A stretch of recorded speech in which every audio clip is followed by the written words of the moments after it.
आप सुन रहे हैं केएस नॉवल स्टोरी पर returning from the immortal world. यह एक काल्पनिक, मनगढ़ंत या बनावटी कहानी है जो लेखक की कल्पना से लिखी गई है और असल जिंदगी की घटनाओं या लोगों पर आधारित नहीं है।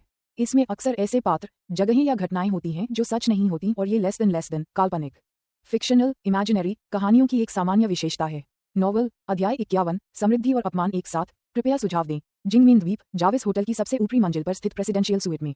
जैसे ही तांग शियू ने फोन रखा, खिड़की के पास खड़ा अधेड़ उम्र का आदमी अपना फोन धड़ाम की आवाज के साथ जमीन पर गिरा बैठा और उसका चेहरा एकदम पीला पड़ गया।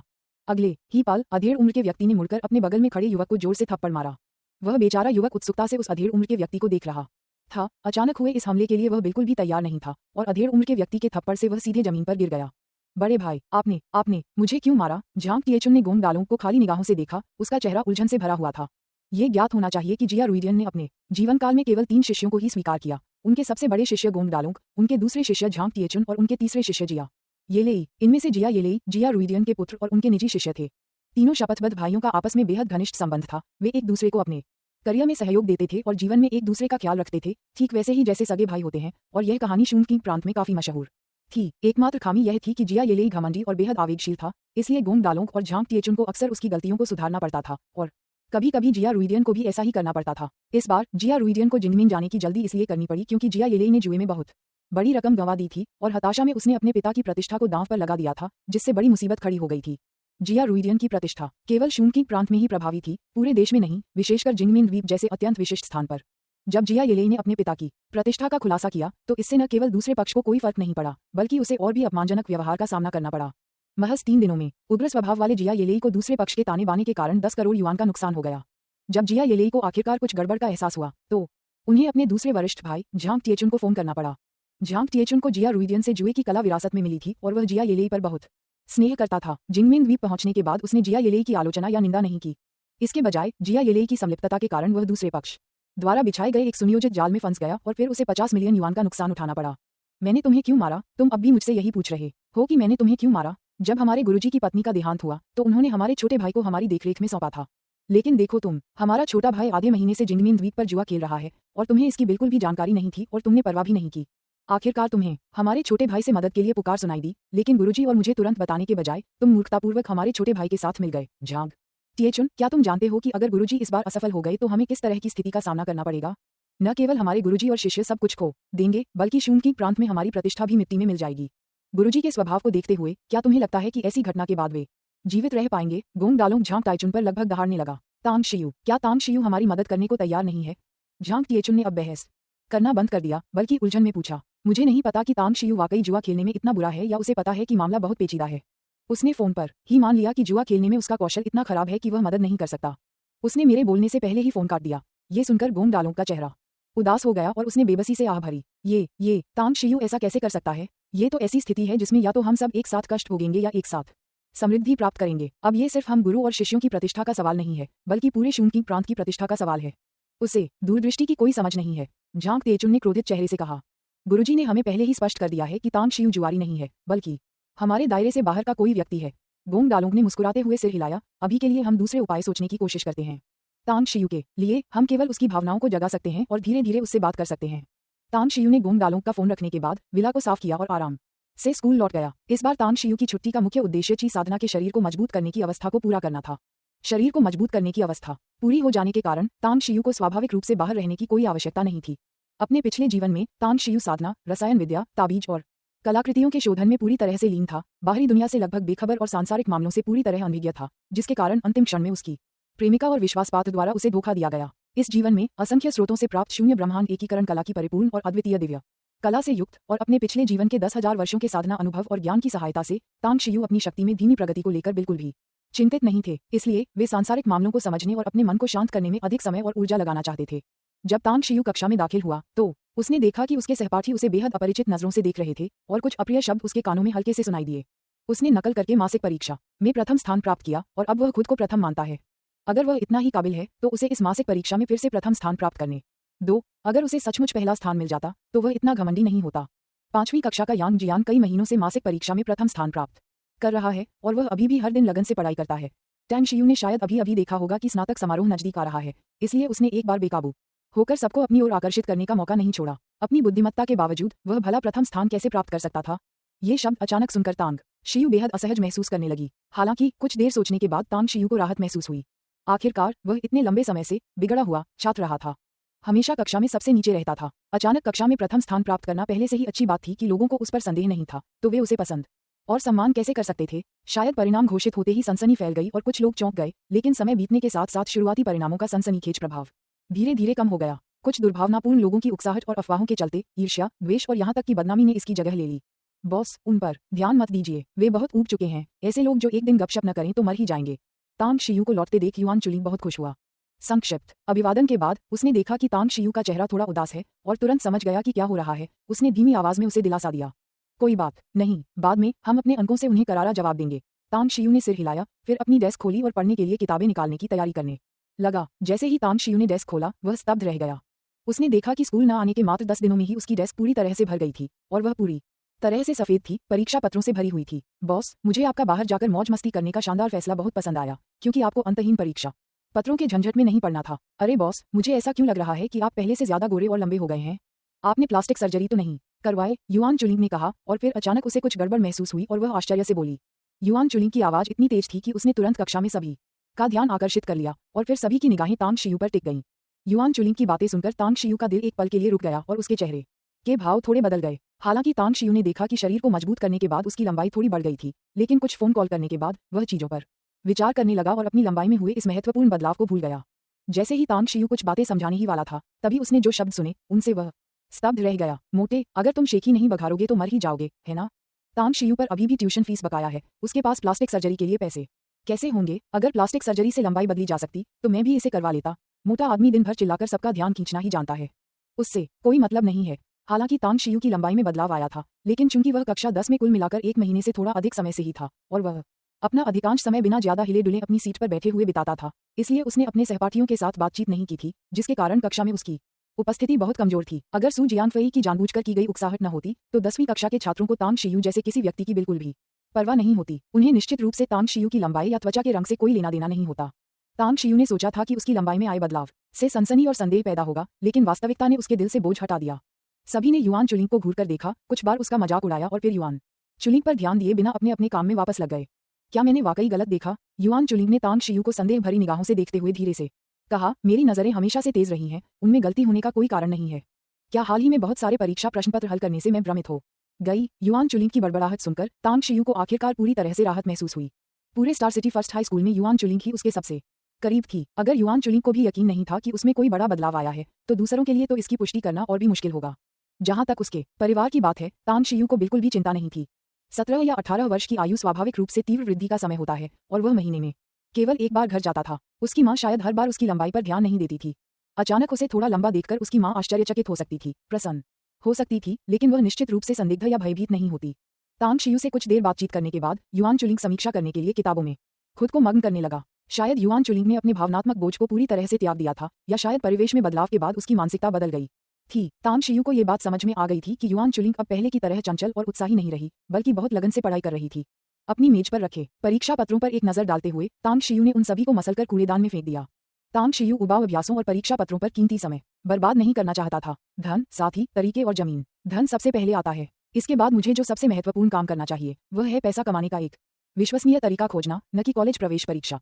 साधना का मार्ग 4 शब्दों पर जोड़ देता है, विधि, साथी, धन और भूमि। असंख्य स्रोत, शून्य ब्रह्मांड एकीकरण कला के साथ तांग शियू को साधना विधियों के बारे में चिंता करने की आवश्यकता नहीं थी। पृथ्वी संभवतः जादू के पतन का संसार थी, जहां उसके अलावा कोई अन्य साधक नहीं था, और तांग शियू ने साथी साधकों या दाव मित्रों को खोजने के बारे में भी नहीं सोचा था।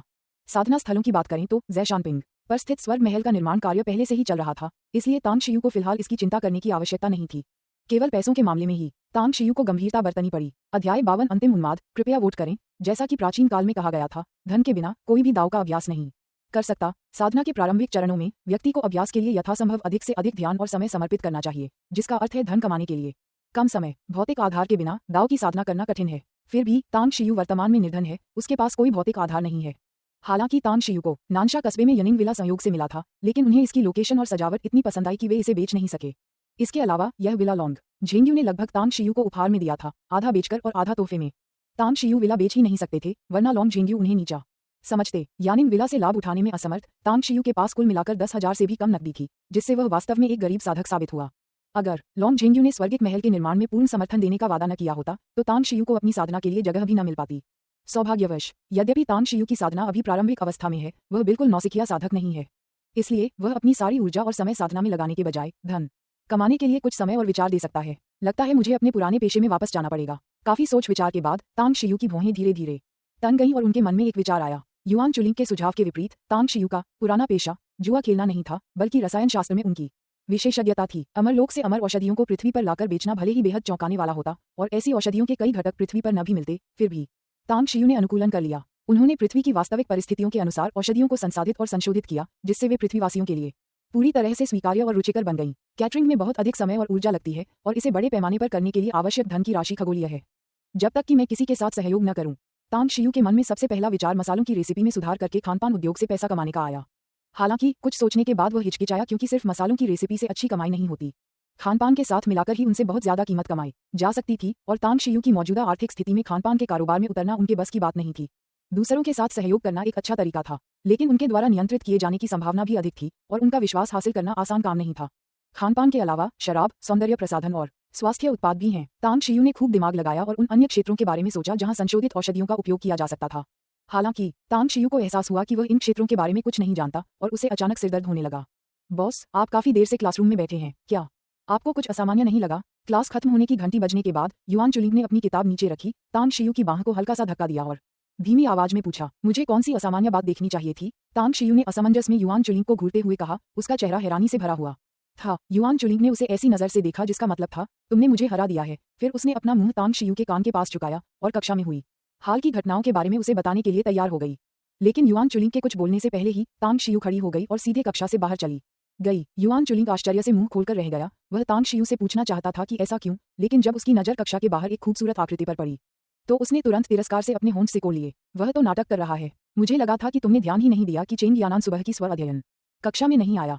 तांग शियू को चेंग यानान की ओर जाते देख युआन चुलिंग के चेहरे पर शरारती भाव आ गया। 10 दिन अलग रहने के बाद बॉस तो अचानक इतने साहसी हो गए हैं, क्या उन्हें अपने सहपाठियों की गपशप का डर नहीं है? युआन चुलिंग ने मन ही मन सोचा और वह भी उठकर धीरे धीरे कक्षा से बाहर निकल गया। युआन चुलिंग और तांग शियू कक्षा के सबसे अंदरूनी हिस्से में बैठे थे। उन्होंने चेंग यानान के आने पर ध्यान दिया और स्वाभाविक रूप से बाकी सभी ने भी ध्यान दिया। हालांकि चेंग यानान ने तांग शियू से सिर्फ 1 महीने पहले ही 10वीं कक्षा में दाखिला लिया था, लेकिन अपनी खूबसूरत सूरत और हंसमुख स्वभाव से वह पहले ही कक्षा में सबकी नजरों में छा गई थी। उसे शिंगचेंग फर्स्ट हाई स्कूल की 10 सबसे खूबसूरत छात्राओं में भी गिना गया था और 10वीं कक्षा के लगभग आधे लड़के चेंग यानान को पसंद करते थे। तांग शियू को चेंग यानान की ओर सीधे जाते देख बाकी लड़के तुरंत घबरा गए। स्नातक की पढ़ाई नजदीक आने के साथ कई लोग कॉलेज में दाखिला मिलने की संभावना कम देखकर अपनी पसंदीदा लड़कियों से अपने दिल की बात कहने और एक भावुक प्रेम प्रसंग शुरू करने की तैयारी कर रहे थे। चेंग यानान कक्षा 10 के अनगिनत लड़कों का निशाना थी जो उससे अपने प्यार का इजहार करना चाहते थे। हालांकि उनके मन में चेंग यानान के लिए भावनाएं थीं, लेकिन वे चुपके से इस बात का भी ध्यान रखते थे कि कोई और उसके करीब न आ सके। तांग शियू, चेंग यानान मेरी है, आप चाहें एक मेढक जो हंस का मांस खाना चाहता है, मेरे रास्ते से हट जाओ। हम भाइयों में से किसी ने भी अभी तक कबूलनामा नहीं किया है, अभी तुम्हारी बारी नहीं है। जैसे ही तांग शियू कक्षा के दरवाजे पर पहुंचा, उसे कई लड़कों ने रोक लिया जो उसे चिढ़ाते हुए देख रहे थे। उनमें सू दुआंगशिन और तान लिकुआन भी शामिल थे। जब सू दुआंगशिन और टैन लिकुआन ने तांग शियू को रोका तो सू जियांगफई ने मानो जादू से अपनी पीठ के पीछे से गुलाबों का गुलदस्ता निकाला और खुशी भरे भाव से चेंग यानान की ओर दौड़ पड़ा। मेरे रास्ते से हट जाओ, चेंग यानान की जान खतरे में है। तांग शियू ने अपने सामने बैठे सहपाठियों को देखा। उनका मन कर रहा था कि उन्हें एक एक करके उठाकर फेंक दें, लेकिन उन्हें डर था कि कहीं उनकी दोस्ती न टूट जाए। इसलिए उन्होंने धीरे से उन्हें डांट दिया, क्या आप हमसे मजाक कर रहे हैं? क्या आपको लगता है कि हम 3 साल के बच्चे हैं? भले ही चेंग यानान की जान को खतरा हो, उसे बचाने की बारी तुम्हारी नहीं है। क्लास मॉनिटर तो पहले ही हीरो बनकर उस खूबसूरत लड़की को बचा चुका है। सू दुआंगशिन, टैन लिकुआन और अन्य लोगों के ताने सुनकर तांग शियू को एहसास हुआ कि उसने इन सहपाठियों की बुद्धिमत्ता का गलत अनुमान लगाया था और उसे इन कमीनों को कूड़ेदान में न फेंकने का गहरा अफसोस हुआ। अगले ही पल एक आकृति हवा में तैरती हुई आई और जमीन पर जोर से गिरी। जैसे ही वह आकृति जमीन पर उतरी, आसमान से गुलाब की पंखुड़ियों की बारिश होने लगी। जो भी मरना नहीं चाहता, रास्ते से हट जाओ, वरना इस बदमाश का यही हाल होगा। इससे पहले कि सब लोग कुछ समझ पाते, गलियारे से एक तेज घंटी जैसी आवाज आई और उसके बाद एक हट्टा कट्टा दाढ़ी वाला खूंखार चेहरा लिए आदमी सबके सामने आ गया। तभी सबको एहसास हुआ कि चेंग यानान के हाथ पीछे बंधे हुए थे और उसकी गर्दन पर एक खंजर रखा हुआ था। जिस आकृति को अभी अभी फेंका गया था वह सू जियांगफई के अलावा कोई और नहीं था, जो कक्षा से सबसे तेजी से बाहर भागा था। उसने चेंग यानान के लिए जो गुलाब तैयार किए थे वे पहले ही पंखुड़ियों की बारिश में बदलकर जमीन पर गिर चुके थे और वह खुद बेहोश हो गया था। घटनाक्रम के अचानक हुए इस बदलाव ने कक्षा 10 के सभी छात्रों को स्तब्ध कर दिया। शोरगुल से भरी कक्षा पल भर में शांत हो गई। हालांकि पूरे तीसरे वर्ष के समूह में 10वीं कक्षा का अनुशासन सबसे खराब था और 10वीं कक्षा के लड़के तीसरे वर्ष के समूह में सबसे शरारती थे। लड़ाई झगड़े, स्कूल से भागना और बचकाना प्यार उनके लिए आम बात थी। फिर भी वे सिर्फ बच्चे ही थे। इस दाढ़ी वाले आदमी की क्रूरता ने उनकी समझ को पूरी तरह से चकनाचूर कर दिया। तुम सब कक्षा में जाओ, अगर किसी ने भागने या पुलिस को बुलाने की हिम्मत की तो मैं इस औरत को मार डालूंगा और फिर तुम्हारे सभी सहपाठियों को भी मौत के घाट उतार दूंगा। कक्षा 10 के छात्र अभी भी सदमे में थे, तभी दाढ़ी वाले आदमी ने कक्षा के दरवाजे पर खड़े कुछ लोगों को लात मारकर कक्षा में धकेल दिया और फिर कक्षा के सामने खड़े छात्रों पर सख्ती से चिल्लाया। आगे बैठे बेचारे छात्रों के पास शुरू में भागने का मौका था, लेकिन दाढ़ी वाले आदमी की तीखी निगाहों के सामने उनके पास कक्षा में आज्ञाकारी रूप से लौटने के अलावा कोई विकल्प नहीं था। कक्षा का सामने वाला दरवाजा बंद करो और सभी लड़के डेस्क को हटाकर कक्षा के दरवाजे को रोक दो, जल्दी करो। जो भी हिलने की हिम्मत नहीं करेगा मैं उसे मार डालूंगा। कक्षा में सभी छात्रों को अपने वश में देखकर दाढ़ी वाले आदमी ने 2 कदम आगे बढ़कर सू जियांगफई को कॉलर से पकड़ा, उसे कक्षा में घसीटकर ले गया और फिर जोर से चिल्लाया। दाढ़ी वाले आदमी की चीख सुनकर अपनी अत्यधिक अनिच्छा के बावजूद कक्षा 10 के छात्रों ने निर्देशानुसार कक्षा का सामने का दरवाजा बंद कर दिया, फिर धीरे धीरे डेस्क को सामने के दरवाजे को अवरुद्ध करने के लिए आगे बढ़ा दिया। अपने सभी सहपाठियों को अपनी धमकियों के आगे झुकते देख दाढ़ी वाले व्यक्ति की आंखों में विजय का भाव झलक रहा था। उसकी तनावग्रस्त नसें धीरे धीरे शिथिल हो गईं और खंजर अब चेंग यानान की गर्दन पर कसकर नहीं दबा हुआ था। इसके बजाय वह कभी कभी उसे 2 बार लहराता और कक्षा 10 के छात्रों को काम करने का निर्देश देता। तेरी माँ की ऐसी तैसी, तू कैसा घटिया इंसान है जो हमारी क्लास में अपनी ताकत दिखाने आया है। तांग शियू को जैसे ही मौका मिला और वह कुछ करने ही वाला था, तभी अचानक क्लासरूम के पीछे से एक जोरदार दहाड़ सुनाई दी। ये युआन चुलिंग था, जिसने गुस्से में अपने हाथ में पकड़ी मेज को दाढ़ी वाले आदमी की तरफ फेंक दिया था। कद काठी के मामले में युआन चुलिंग दाढ़ी वाले आदमी के बिल्कुल बराबर था। जब उसने इतनी जोरदार दहाड़ लगाई तो कक्षा बुरी तरह कांप उठी। युआन चुलिंग को आगे बढ़ते देख 10वीं कक्षा के छात्रों की आंखें चमक उठीं और उनके चेहरों पर आशा की एक झलक दिखाई दी। यदि युआन चुलिंग का हमला सफल हो जाता तो न केवल चेंग यानान को बेरहमी से घायल होने से बचाया जा सकता था, बल्कि अन्य सहपाठियों को भी दाढ़ी वाले व्यक्ति के अपमान से मुक्ति मिल जाती। जैसे ही कक्षा 10 के छात्र युआन चुलिंग के लिए जयकारे लगाने लगे, तभी कुछ ऐसा घटित हुआ जिसने उन्हें अचंभित कर दिया। मानो उसे पहले से ही इसका आभास हो गया हो। दाढ़ी वाले व्यक्ति के हाथ ने, जिससे उसने चेंग यानान को पकड़ रखा था, अचानक जोर लगाया और उसे उठाकर अपने सामने ढाल बना लिया। उसी समय उसके दूसरे हाथ में मौजूद खंजर ने तेजी से युआन चुलिंग के पेट पर वार किया। छोटे बदमाश, मैं तो हमेशा से तुमसे सावधान रहा हूँ। मुझे उम्मीद नहीं थी कि तुम सच में कोई हरकत करोगे। अब जब बात तुम्हारी है तो मुझे बंदरों को डराने के लिए एक मुर्गी मारने और पहले तुम्हारा काम तमाम करने में कोई आपत्ति नहीं है। युआन चुलिंग की भयभीत निगाहें देखकर दाढ़ी वाले आदमी के चेहरे पर एक भयावह मुस्कान आ गई। नहीं, ये देखकर कि उसकी मेज दाढ़ी वाले आदमी से नहीं टकराई बल्कि चेंग यानान की ओर उड़ गई, युआन चुलिंग का गुस्सा घबराहट में बदल गया। अपनी ताकत को वापस खींचने में असमर्थ युआन चुलिंग चिल्ला उठा। नहीं, 10वीं कक्षा के जिन छात्रों ने युआन चुलिंग और दाढ़ी वाले आदमी की हरकतें साफ साफ देखी, उनकी आंखें भी दहशत से चौड़ी हो गईं और उनके मुंह से अनियंत्रित आहें निकल गईं। अध्याय 53। एक नायक ने एक सुंदरी की जान बचाई। सिफारिश के लिए कृपया वोट करें। नहीं। जैसे ही डेस्क जोर से उसके सिर की ओर गिरी, चेंग यानान ने एक हताश चीख मारी। उसकी आंखों में आंसू भर आए और उसके भीतर अफसोस की एक अंतहीन लहर उमड़ पड़ी। चेंग यानान जानती थी कि इस बार उसने आवेग में आकर यह कदम उठाया था। उसकी जल्दबाजी ही इस जानलेवा खतरे का कारण बनी थी। उसकी जल्दबाजी ही थी जिसने उसके सहपाठियों को एक विकट परिस्थिति में डाल दिया था। अगर समय पीछे जा सकता, अगर ईश्वर उसे एक और मौका देता, तो चेंग यानान अपनी बहन द्वारा जांच किए जा रहे मामले में जल्दबाजी में हस्तक्षेप बिल्कुल नहीं करती और न ही वह संदिग्धों में से एक का पता लगाने का जिम्मा खुद लेती। चेंग यानान को पहले तो सिर्फ पढ़ाई बहुत उबाऊ लगती थी और वह अपनी जिंदगी में कुछ रोमांच लाना चाहती थी। चेंग यानान ने कभी सपने में भी नहीं सोचा था कि उसकी बहन द्वारा लगभग आधे साल तक मामले की जांच करने के बाद भी कोई सुराग न मिलने पर उसकी आकस्मिक खोज ही अनजाने में सच्चाई का खुलासा कर देगी। उसने इससे भी कम यह उम्मीद की थी कि अपराधी उसका पीछा करेगा और स्कूल में उसके खिलाफ बेशर्मी से कार्रवाई करने की हिम्मत करेगा। मामले की फाइल में दर्ज जानकारी को याद करते हुए चेंग यानान को एहसास हुआ कि वह गलत थी। उसकी लापरवाही ने न केवल उसकी बहन की मदद करने में नाकामयाबी हासिल की, बल्कि पुलिस को भी बेहद निष्क्रिय स्थिति में डाल दिया और खुद को और अपने सहपाठियों को भी गंभीर खतरे में डाल दिया। जैसे ही चेंग यानान को लगा कि वह निश्चित रूप से मर जाएगी, तभी उसने महसूस किया कि दाढ़ी वाले गुंडे की पकड़ उसके हाथ से ढीली पड़ गई और उसका शरीर धीरे से जमीन पर गिर गया। तुरंत बाद उसने देखा कि जो मेज उसे तोड़ने के लिए रखी गई थी, वह दाढ़ी वाले गुंडे की ओर जा गिरी। अहम मौके पर तांग शियू ने अपना दांव खेला और उसने ऐसा तब करना चुना जब दाढ़ी वाला गुंडा सबसे ज्यादा निश्चिंत था। तांग शियू ने सीधे अपने दोनों हाथ आगे बढ़ाए और धीरे से उन्हें दाढ़ी वाले गुंडे के कंधों पर रख दिया। दाढ़ी वाले बदमाश के कुछ समझ पाने से पहले ही तांग शियू ने 2 जोरदार चटकने की आवाज के साथ बदमाश के कंधे की हड्डियों को सीधे चकनाचूर कर दिया। बेचारा दाढ़ी वाला गुंडा कंधे की हड्डियां कुचल जाने के बाद उसका दाहिना हाथ न केवल चेंग यानान को उठाकर मेज के वार को रोकने में असमर्थ था, बल्कि युआन चुलिंग पर निशाना साधे हुए उसके बाएं हाथ का खंजर भी बेबस होकर जमीन पर गिर गया। इसके अलावा उसे असहाय होकर मेज को अपने सिर की ओर गिरते हुए देखना पड़ा। तुम्हारी हिम्मत कैसे हुई, चूहे? दाढ़ी वाला गुंडा पूरी तरह से क्रोधित लग रहा था। उसने दहाड़ लगाई, फिर अपना पैर उठाकर लगभग गिर चुकी चेंग यानान को उठाकर युआन चुलिंग की ओर लात मारने का इरादा किया। उसी समय दाढ़ी वाले गुंडे ने अपना सिर पीछे की ओर झुकाया, मानो उसे हथौड़े की तरह इस्तेमाल करके तांग शियू पर प्रहार करना चाहता हो। दाढ़ी वाले व्यक्ति को अपने कुचले हुए कंधे के ब्लेड के तीव्र दर्द को नजरअंदाज करते हुए और तुरंत अपने लिए सबसे फायदेमंद जवाबी हमला करते हुए देखकर तांग शियू की आंखों में आश्चर्य की एक झलक दिखाई दी। अगर वह कोई साधारण व्यक्ति होता तो शायद दाढ़ी वाले आदमी के सिर के प्रहार से उसका चेहरा चकनाचूर हो जाता और वह अपनी लड़ने की क्षमता खो देता। दाढ़ी वाले व्यक्ति ने न केवल अपने पीछे से आ रहे खतरे को समाप्त किया, बल्कि युआन चुलिंग से होने वाले खतरे को भी कम कर दिया। दुर्भाग्यवश दाढ़ी वाले व्यक्ति का सामना तांग शियू से हुआ और तांग शियू ही वह व्यक्ति था जिसने अभी अभी शारीरिक प्रशिक्षण पूरा किया था और ची साधना में बड़ी सफलता प्राप्त की थी। दाढ़ी वाले आदमी के भयंकर हमले का सामना करते हुए तांग शियू ने बस धीरे से हम कहा, फिर हाथ बढ़ाकर दाढ़ी वाले आदमी का कॉलर पकड़ा और उसे कक्षा के पीछे कूड़े के ढेर की ओर जोर से पटक दिया। तुरंत बाद उसने अपनी लंबी भुजाएं फैलाईं और इससे पहले कि डेस्क चेंग यानान को लग पाती, उसे अपनी बाहों में भर लिया। एक धीमी सी आवाज के साथ युआन चुलिंग की मेज जमीन पर जोर से गिर पड़ी। मेज पर रखे परीक्षा के प्रश्नपत्र और किताबें न केवल कक्षा में बिखर गए, बल्कि मेज भी चकनाचूर हो गई। हालांकि इस समय सबका ध्यान टूटी हुई मेज और बिखरी हुई किताबों पर नहीं था, बल्कि कूड़े के ढेर में लेटे दाढ़ी वाले आदमी पर था। जिस जगह पर तांग शियू खड़ा था वह कक्षा के पिछले कोने में स्थित कूड़े के ढेर से पूरे 10 मीटर दूर थी। फिर भी उसने मात्र एक झटके में दाढ़ी वाले आदमी को कूड़े के ढेर में फेंक दिया। दाढ़ी वाले आदमी की लगभग 1.9 मीटर की ऊंचाई और उसके मांसल शरीर को देखकर, और फिर तांग शियू की 1.8 मीटर से कम ऊंचाई और उसके पतले लगभग छड़ी जैसे शरीर को देखकर कक्षा 10 के छात्रों ने बार बार अपनी आंखें मलीं। उन्हें संदेह हुआ कि उनकी दृष्टि उन्हें धोखा दे रही है। कक्षा 10 के छात्र इस बात पर अधिक विश्वास करने को तैयार थे कि दाढ़ी वाले व्यक्ति को तांग शियू के बजाय युआन चुलिंग ने बाहर निकाल दिया था।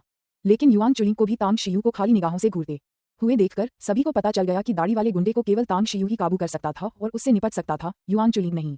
तांग शियू द्वारा हिंसक रूप से कूड़े के ढेर में फेंके जाने के बाद दाढ़ी वाले उस गुंडे के मजबूत शरीर के बावजूद उसके सभी आंतरिक अंग अपनी जगह से हट गए थे और उसके मुंह के कोनों से काला खून भी बह रहा था। तुम दाढ़ी वाले गुंडे ने अनिच्छा से भरे चेहरे से तांग शियू की ओर देखा।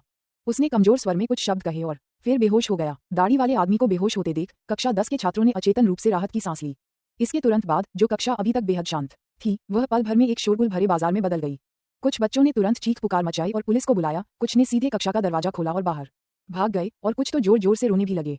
तांग शियू, जब तुम इतने शक्तिशाली हो तो तुमने हमें बचाने के लिए पहले ही कदम क्यों नहीं उठाया? हमें उस दाढ़ी वाले आदमी से पिटने क्यों दिया? जैसे ही तांग शियू चेंग यानान को नीचे रखने ही वाला था, अचानक उसके कानों में आक्रोश से भरी एक आवाज गूंजी, जिससे तांग शियू अनजाने में ही भौहें से कोड़ बैठा। तांग शियू बोलने और समझाने ही वाला था कि इससे पहले कि वह अपना मुंह खोल पाता, उसने अन्य छात्रों का शोर सुना। बिल्कुल सही, उसमें इतनी ताकत है, फिर भी उसने जानबूझकर इसे छिपाया, जानबूझकर अपने सहपाठियों को पिटते हुए देखा। आपके इरादे क्या हैं, तांग शियू? वह गुंडा लगभग तुम्हारे साथ कक्षा में घुस ही गया था। क्या तुमने उस गुंडे को स्कूल में घुसाया था, या जो कुछ अभी हुआ वह तुम दोनों का खुद का रचा हुआ नाटक था? अपने सहपाठियों के बीच हो रही चर्चाओं को सुनकर तांग शियू पूरी तरह से स्तब्ध रह गया। उन्हें कभी उम्मीद नहीं थी कि उनके हस्तक्षेप से उन्हें कृतज्ञता का एक शब्द भी नहीं मिलेगा, बल्कि इतना आक्रोश और सवाल जवाब होंगे। एक पल के लिए तांग शियू चुप हो गए। तुमने तांग शियू के साथ अन्याय किया है। अगर तुमने पिछले 2 दिनों में शून की डेली अखबार पर ध्यान दिया होता तो तुम्हें पता चलता कि यह बदमाश लोग सुरक्षा मंत्रालय की क्लास ए वांछित अपराधियों की सूची में शामिल है। ये लोग पूरे देश में अपराध करते हैं, मानव अंगों की तस्करी से मुनाफा कमाते हैं और 30 से अधिक हत्याओं के मामले दर्ज करा चुके हैं। तांग शियू के साथ हो रहे अन्याय को देखकर चेंग यानान भी स्तब्ध रह गई। फिर उसने धीरे से तांग शियू का बचाव किया। नानन, तांग शियू के बहकावे में मत आना। चूंकि तुम जानती हो कि वह गुंडा कैसा दिखता है, तो तांग शियू को भी स्वाभाविक रूप से पता होगा। उसके लिए उस गुंडे से मिलता जुलता कोई व्यक्ति ढूंढकर उसे वह किरदार निभाने के लिए तैयार करना कितना आसान होगा। तांग शियू दुबला पतला है और अक्सर बेहोश हो जाता है। उसने हाई स्कूल के 3 साल में शारीरिक शिक्षा की एक भी परीक्षा पास नहीं की है। क्या आपको लगता है कि वह किसी हत्यारे का मुकाबला कर सकता है?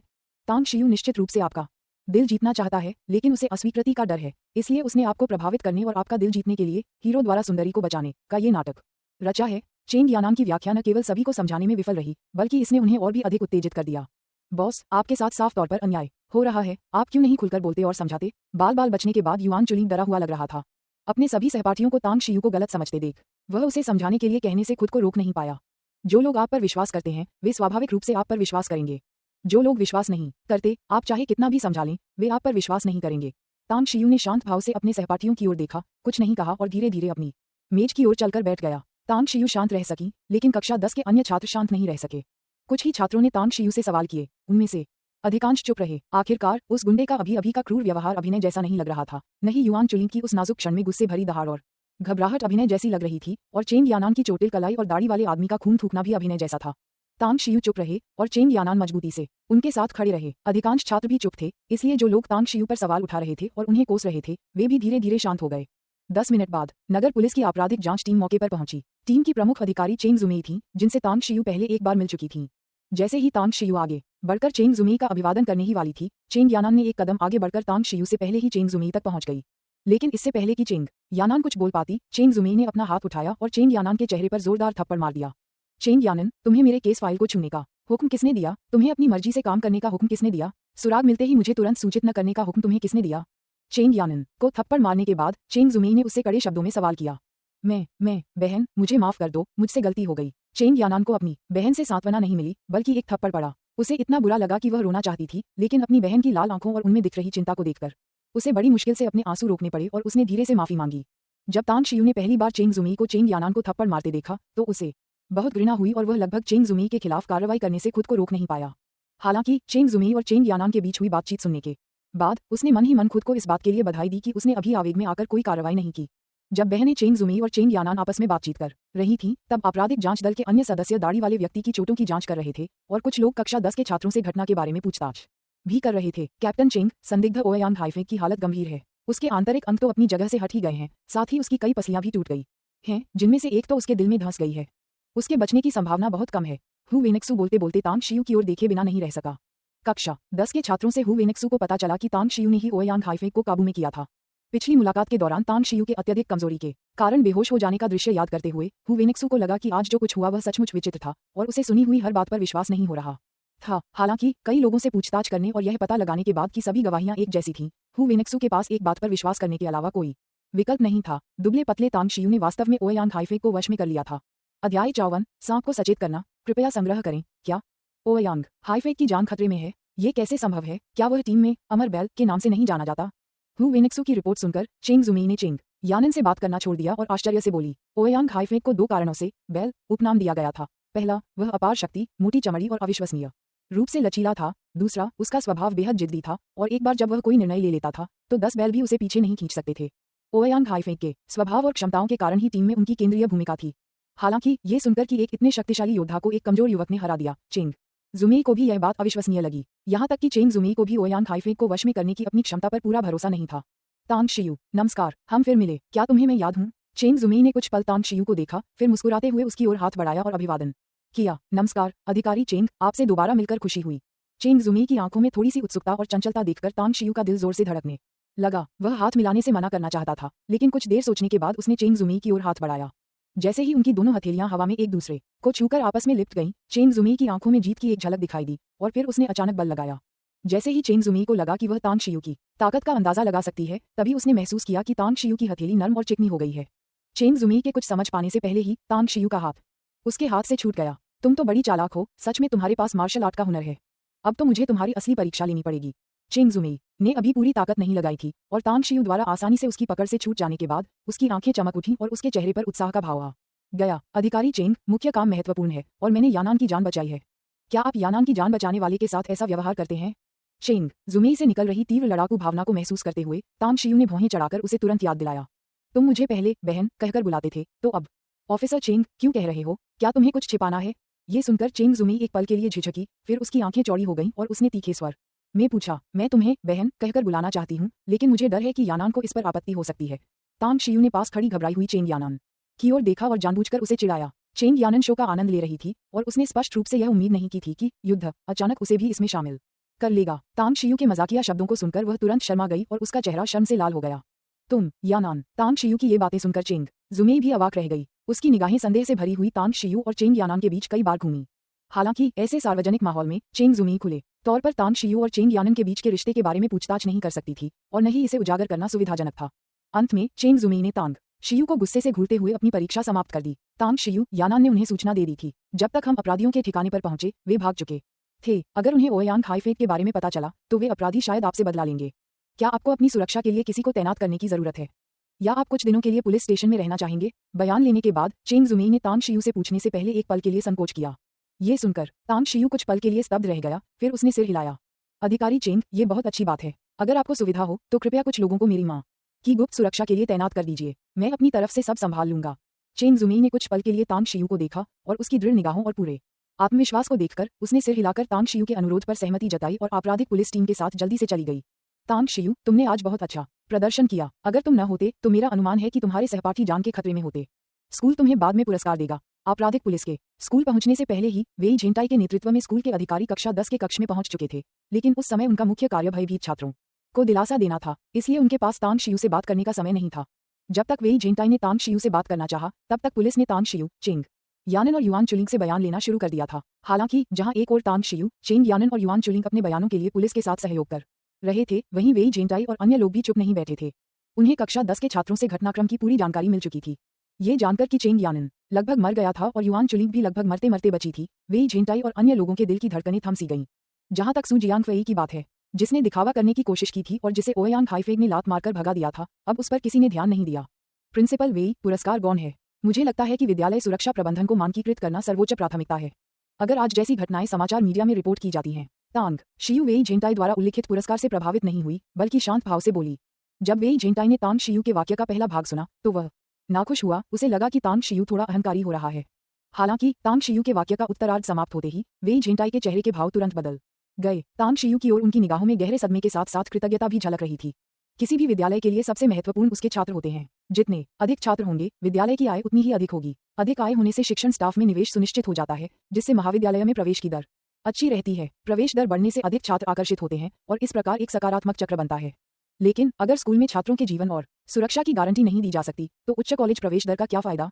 कौन सा छात्र star city first high school में पढ़ने के लिए अपनी जान जोखिम में डालने की हिम्मत करेगा? छात्र तांग शियू बिल्कुल सही कह रही है। मैं स्कूल के सुरक्षा नियमों में तुरंत सुधार करूंगा। वेई झेंटाई ने पसीने से तरबतर होकर तांग शियू को जवाब दिया और फिर जल्दी से वहां से चले गए, जिससे बाकी स्कूल के नेता हैरानी से एक दूसरे को देखते रह गए। मुझे कभी उम्मीद नहीं थी कि छात्रा तांग शियू की शैक्षणिक उपलब्धियां इतनी अद्भुत होंगी और उनकी रणनीतिक दृष्टि इतनी दूरदर्शी होगी। वाकई बहुत बढ़िया। उप प्रधानाचार्य लियू यूनयोंग ने तांग शियू को प्रशंसा भरी नजरों से देखा और फिर जल्दी से वहां से चली गईं। आज स्कूल में जो घटनाएं घटीं, वे बेहद सनसनीखेज थीं। इस संकट से निकलने के लिए star city first high school को मिलकर जनसंपर्क के क्षेत्र में काम करना पड़ा। अन्यथा star city first high school निश्चित रूप से विवादों के घेरे में आ जाता, जिससे स्कूल की प्रतिष्ठा और छवि को गंभीर नुकसान पहुंचता और अगले वर्ष के दाखिले पर बेहद नकारात्मक प्रभाव पड़ता। तुम तो बिल्कुल ही मुसीबत खड़ी कर देती हो। या तो 10 दिन के लिए गायब हो जाती हो, या आधे महीने के लिए, या फिर इतना हंगामा मचा देती हो। क्या तुम्हें लगता है कि शिक्षक का दिल इतना बड़ा नहीं है? स्कूल के सभी नेताओं और शिक्षकों के चले जाने के बाद केवल हान किंगवू ही बची रही। हान किंगवू ने मूल रूप से तांग शियू के लौटने पर उसकी कड़ी आलोचना करने और उसे अपनी शक्ति का एहसास कराने की योजना बनाई थी। हालांकि जब उसे पता चला कि उसके 2 छात्र जीवन और मृत्यु के बीच से बचकर निकले हैं, तो 1 साल पहले हुई कार दुर्घटना का दृश्य उसके मन में फिर से ताज़ा हो गया। 1 साल पहले जब तांग शियू ने उसे मौत के मुंह से बचाया था, उस पल को याद करते हुए हान किंगवू की तांग शियू के प्रति सारी नाराजगी तुरंत गायब हो गई। उसकी निगाहें तांग शियू के प्रति कोमलता और स्नेह से भर गईं। आज का दृश्य ठीक 1 साल पहले के दृश्य जैसा ही था। वही निस्वार्थता, वही अटूट दृढ़ संकल्प, दूसरों को बचाने के लिए वही आत्मबलिदान। बस फर्क इतना था कि आज का तांग शियू 1 साल पहले के तांग शियू से ज्यादा भाग्यशाली था, क्योंकि उसे चोट नहीं लगी थी। है टीचर, मुझे माफ करना। आप इस दौरान मेरे बारे में चिंतित रहे हैं। किंगवू की आंखों में तीव्र स्नेह महसूस करते हुए तांग शियू की निगाहें हट गईं और उसने धीरे से जवाब दिया, कोई बात नहीं, आज तुमने बहुत अच्छा प्रदर्शन किया। मुझे तुम पर गर्व है। अगली बार जब ऐसी कोई स्थिति आए तो अपनी सुरक्षा का ध्यान रखना और चोट मत लगने देना। हान किंगवू ने तांग शियू का शर्माया हुआ चेहरा देखा और उसके चेहरे पर भी शरारती भाव आ गया। दफ्तर में तांग शियू द्वारा जबरदस्ती किए गए चुंबन की घटना को याद करके उसे मीठा बदला लेने का एहसास हुआ। जब हान किंगवू तांग शियू से बात कर रही थी, तब तक कक्षा में डेस्क अपनी मूल स्थिति में वापस आ चुके थे। गलियारे और कूड़ेदानों में बिखरे खून के धब्बों के अलावा ऐसा लग रहा था मानो कक्षा में कुछ हुआ ही न हो। हालांकि कक्षा में व्याप्त भयावह सन्नाटे ने सभी को याद दिला दिया कि आज एक बड़ी अभूतपूर्व घटना घटित हुई थी। तांग शियू के साथ औपचारिक बातचीत समाप्त करने के बाद हान किंगवू मंच की ओर चली गईं। सहपाठियों, आज की घटना एक दुर्घटना थी। जो कुछ हुआ उससे मैं बहुत दुखी हूँ और मुझे विश्वास है कि आप सभी भी उतने ही दुखी होंगे। सौभाग्य से विद्यार्थियों तांग शियू और युआन चुलिंग के साहसी प्रयासों के कारण अंततः यह मामला सुलझ गया। इस महत्वपूर्ण क्षण में आगे बढ़कर मदद करने के लिए विद्यार्थियों तांग शियू और युआन चुलिंग को हम सब मिलकर तालियां बजाकर उनका अभिनंदन करते हैं। उद्धरण चिन्ह ... उद्धरण चिन्ह। पोडियम पर हान किंगवू एक रानी की तरह लग रही थीं, जो अपनी सेना का नेतृत्व करते हुए युद्ध में उतर रही हों। वीर और करिश्मा से भरपूर हान किंगवू के शब्दों में मानो कोई जादुई शक्ति थी, जिसने छात्रों के मन में व्याप्त भय को तुरंत दूर कर दिया। धीरे धीरे ये कक्षा वास्तव में नैतिक शिक्षा के पाठ में परिवर्तित हो गई। हान किंगवू ने अराजक किन और हान राजवंशों के नायकों से लेकर आधुनिक समय के क्रांतिकारी शहीदों तक के इतिहास का पता लगाया, ये बताते हुए कि कैसे तांग शियू ने 1 साल पहले उन्हें कार दुर्घटना से बचाने के लिए आगे कदम बढ़ाया था, और अंत में आज की घटनाओं का सारांश प्रस्तुत किया। हान किंगवू के शब्दों में, तांग शियू और युआन चुलिंग 9 तिपाई उठाने में सक्षम अद्वितीय नायक बन गए थे। उनकी बहादुरी बेजोड़ थी, मृत्यु से बेखौफ थे और खतरे का सामना करते हुए शांत रहते थे, जिससे छात्रों का खून खौल उठता था। कक्षा 10 के छात्रों को केवल इतना पता था कि तांग शियू हाई स्कूल के दूसरे वर्ष की शुरुआत के कुछ ही समय बाद एक कार दुर्घटना में शामिल हो गया था, लेकिन उन्हें यह नहीं पता था कि दुर्घटना कैसे हुई थी। अब ये जानने पर कि तांग शियू वास्तव में हान किंगवू की जान बचाने के लिए कार दुर्घटना में शामिल हुई थी, कक्षा 10 के छात्रों की निगाहें तांग शियू की और तुरंत बदल गईं। यदि चेंग यानन कक्षा के अधिकांश लड़कों के लिए केवल प्रशंसा की पात्र थी, तो हान किंगवू निश्चित रूप से कक्षा के सभी छात्रों द्वारा सराही जाने वाली देवी थी। कद काठी, रूप रंग और स्वभाव के मामले में हान किंगवू चेंग यानन से कहीं बेहतर थी। इससे भी बढ़कर उसके शब्दों और कार्यों में जो आभा थी, वह चेंग यानन में बिल्कुल भी नहीं थी। हान किंगवू ने तुरंत कक्षा 10 के छात्रों का ध्यान आपराधिक घटना से हटाकर तांग शियू की ओर केंद्रित कर दिया। जब उन्होंने छात्रों से आज स्कूल में हुई घटना के बारे में किसी को न बताने का आग्रह किया, तो उन्हें सभी छात्रों से एकमत प्रतिक्रिया मिली। हालांकि कक्षा के पीछे बैठे तांग शियू को हंसी और झुंझलाहट का मिलाजुला एहसास हो रहा था। उसने हान किंगवू को गुस्से भरी निगाहों से देखा, क्योंकि वह जानता था कि हान किंगवू के प्रमोशन के बाद उसके लिए हाई स्कूल के बचे हुए 1-2 महीने शांति से बिताना लगभग नामुमकिन होगा।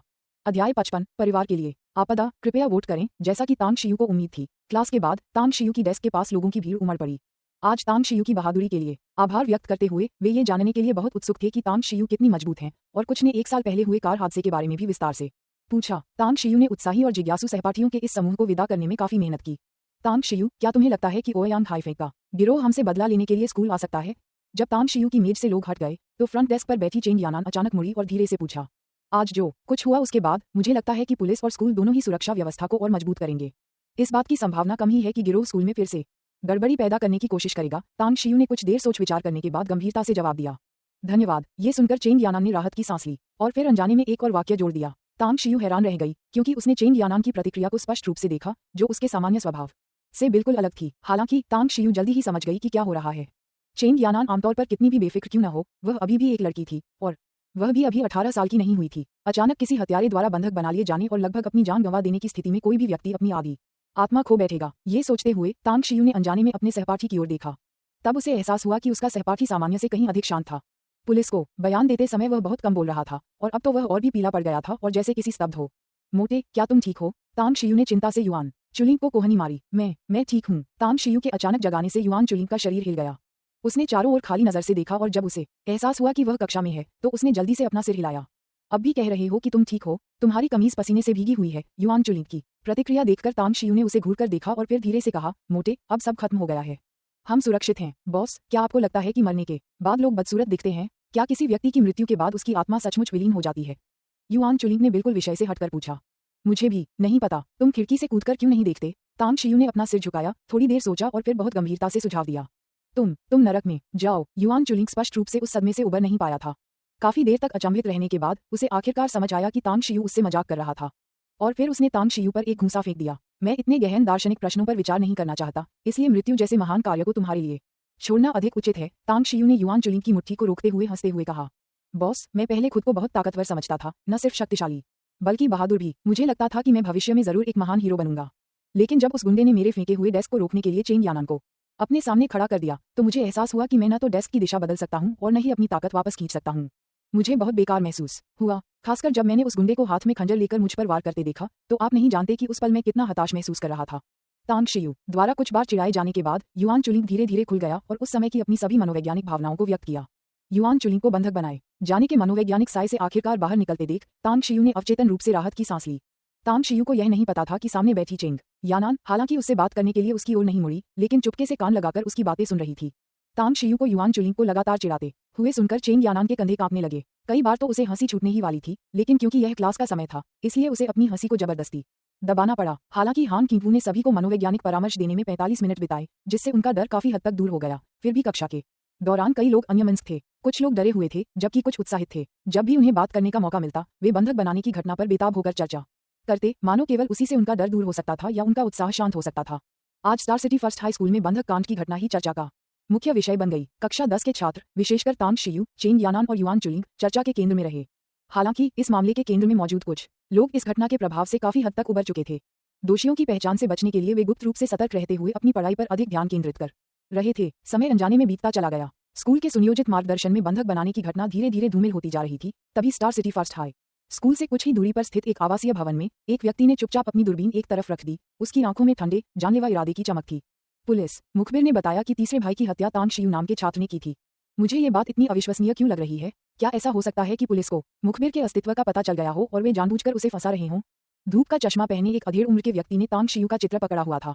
कई बार ध्यान से देखने के बाद उसने उसे एक तरफ फेंक दिया और उलझन भरे भाव से कहा, हालांकि तीसरे भाई की युद्ध क्षमता हम सब में सबसे अधिक नहीं है, लेकिन उसकी शक्ति निश्चित रूप से हम सबसे कहीं अधिक है।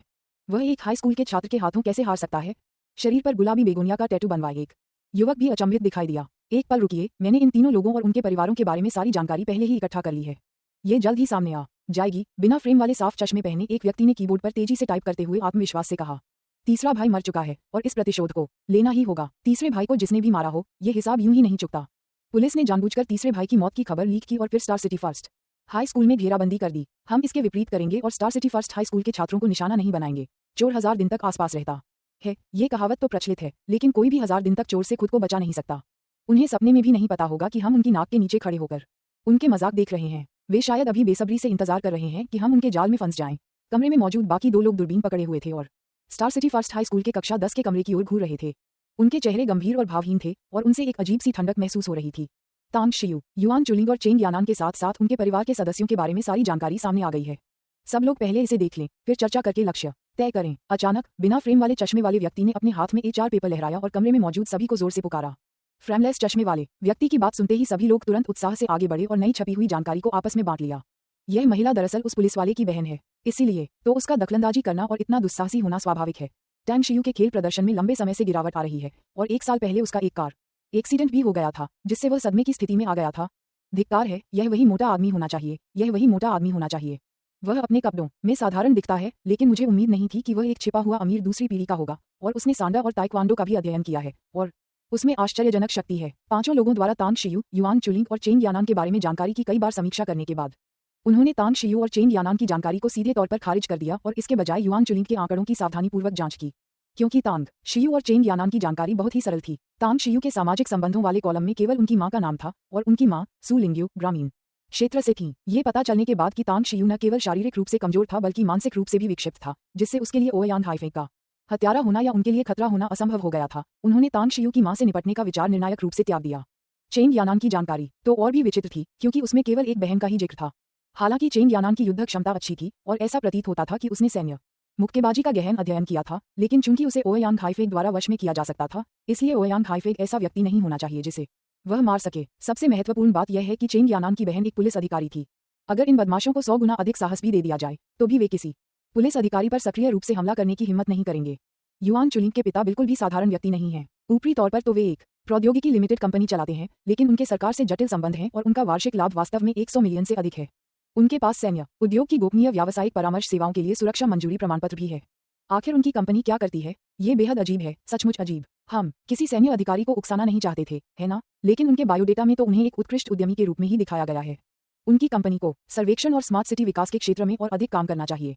मुझे सर्वेक्षण समझ में आता है, लेकिन स्मार्ट सिटी आखिर होती क्या है? जब सभी ने युआन चुलिंग के पिता युआन झिंगजुआन के बारे में जानकारी पढ़ ली, तो गुंडों का पूरा समूह भ्रमित हो गया। उन्हें स्थिति के बारे में बिल्कुल भी कुछ समझ नहीं आ रहा था। युआन झिंगजुआन की पत्नी झाओ जिंग भी असाधारण है। उन्होंने युआन झिंगजुआन पर निर्भर न रहते हुए स्वतंत्र रूप से एक भारी उद्यम की स्थापना की और यह काफी अच्छी तरह से विकसित हुआ है। हालांकि इसका वर्तमान लाभ युआन झिंगजुआन की प्रौद्योगिकी कंपनी जितना अच्छा नहीं है, लेकिन दीर्घकालिक संभावनाओं के मामले में ये युआन झिंगजुआन की प्रौद्योगिकी कंपनी से किसी भी तरह से कमतर नहीं है। झाओ जिंग का व्यक्तित्व बेहद मजबूत प्रतीत होता है। उन्होंने युआन झिंगजुआन को सिर्फ इसलिए तलाक दे दिया क्योंकि उन्हें पता चला था कि वह अन्य महिलाओं के करीब आ रहे हैं बिना किसी सबूत की आवश्यकता के। यह उस तरह का साहस नहीं है जो एक साधारण महिला में होता है। मुझे नहीं पता कि इन दोनों के दिमाग की बनावट कैसी है। दोनों ही एक दूसरे से कहीं ज्यादा शक्तिशाली हैं। वे एक साल में जितना कमाते हैं उतना तो हम पूरी जिंदगी में भी नहीं कमा सकते। दूसरों से अपनी तुलना करना वाकई बहुत गुस्सा दिलाता है। वे चाहे कितना भी पैसा कमा लें, अंत में सब कुछ हमारे लिए ही है। चलो झाओ जिंग के पीछे चलते हैं। जैसे ही हमें झाओ जिंग मिल जाएगा, युआन झिंगजुआन अपने आप हमारे जाल में फंस जाएगा। कुछ चर्चा के बाद बदमाशों के समूह ने अपने लक्ष्य की पहचान की और फिर एक योजना बनाने लगे। Star city first high school की कक्षा 10 के क्लासरूम में तांग शियू पढ़ रहा था, लेकिन वास्तव में वह ज्यादातर समय तन्मयता में था। ऐसा इसलिए नहीं था कि सुबह की घटनाओं का उन पर कोई खास असर पड़ा था, बल्कि वह अपनी बड़ी धन कमाने की योजना के बारे में सोच रहे थे। तांग शियू ने स्कूल पुस्तकालय और प्रांतीय पुस्तकालय में लगभग आधा महीना व्यर्थ नहीं बिताया था। उसने पुस्तकालय की लगभग सभी किताबें पढ़ डाली थीं। अब तांग शियू को केवल इतना करना था कि वह अपने दिमाग का इस्तेमाल करके अमर लोक में मौजूद अमृतों के विशाल फॉर्मूलों का पृथ्वी पर मौजूद जड़ी बूटियों से मिलान करे, ताकि यह पता चल सके कि पृथ्वी पर कौन से अमृत फॉर्मूलों को साकार किया जा सकता है और उसे भारी मुनाफा दिला सकते हैं। अध्याय 56 सुराग। कृपया अनुशंसा के लिए वोट करें। तांग शियू को 2 दिन और 2 रातें सावधानीपूर्वक विचार विमर्श करने में लगी। उन्होंने अपने मन में अमृत के सूत्रों को बार बार संशोधित किया, जब तक कि अंततः वह कई ऐसे सूत्रों के साथ नहीं आ गए जिन्हें पृथ्वी पर पूरी तरह से साकार किया जा सकता था। हालांकि उत्पादों की लागत, उत्पादन के बाद बाजार की संभावनाएं और कंपनी का प्रबंधन और संचालन कैसे किया जाए, इन सब बातों ने तांग शियू को एक नई दुविधा में डाल दिया। अपने पिछले जीवन में तांग शियू एक अकेले व्यक्ति के रूप में रहने का आदी था, जिसके सभी मामले उसके अधीनस्थों द्वारा संभाले जाते थे, इसलिए उसे केवल अपने कार्यों पर ध्यान केंद्रित करने की आवश्यकता थी। इस जीवन में तांग शियू के बहुत कम मित्र थे और कोई अधीनस्थ नहीं था, जिससे वह कुछ हद तक असहाय महसूस करता था।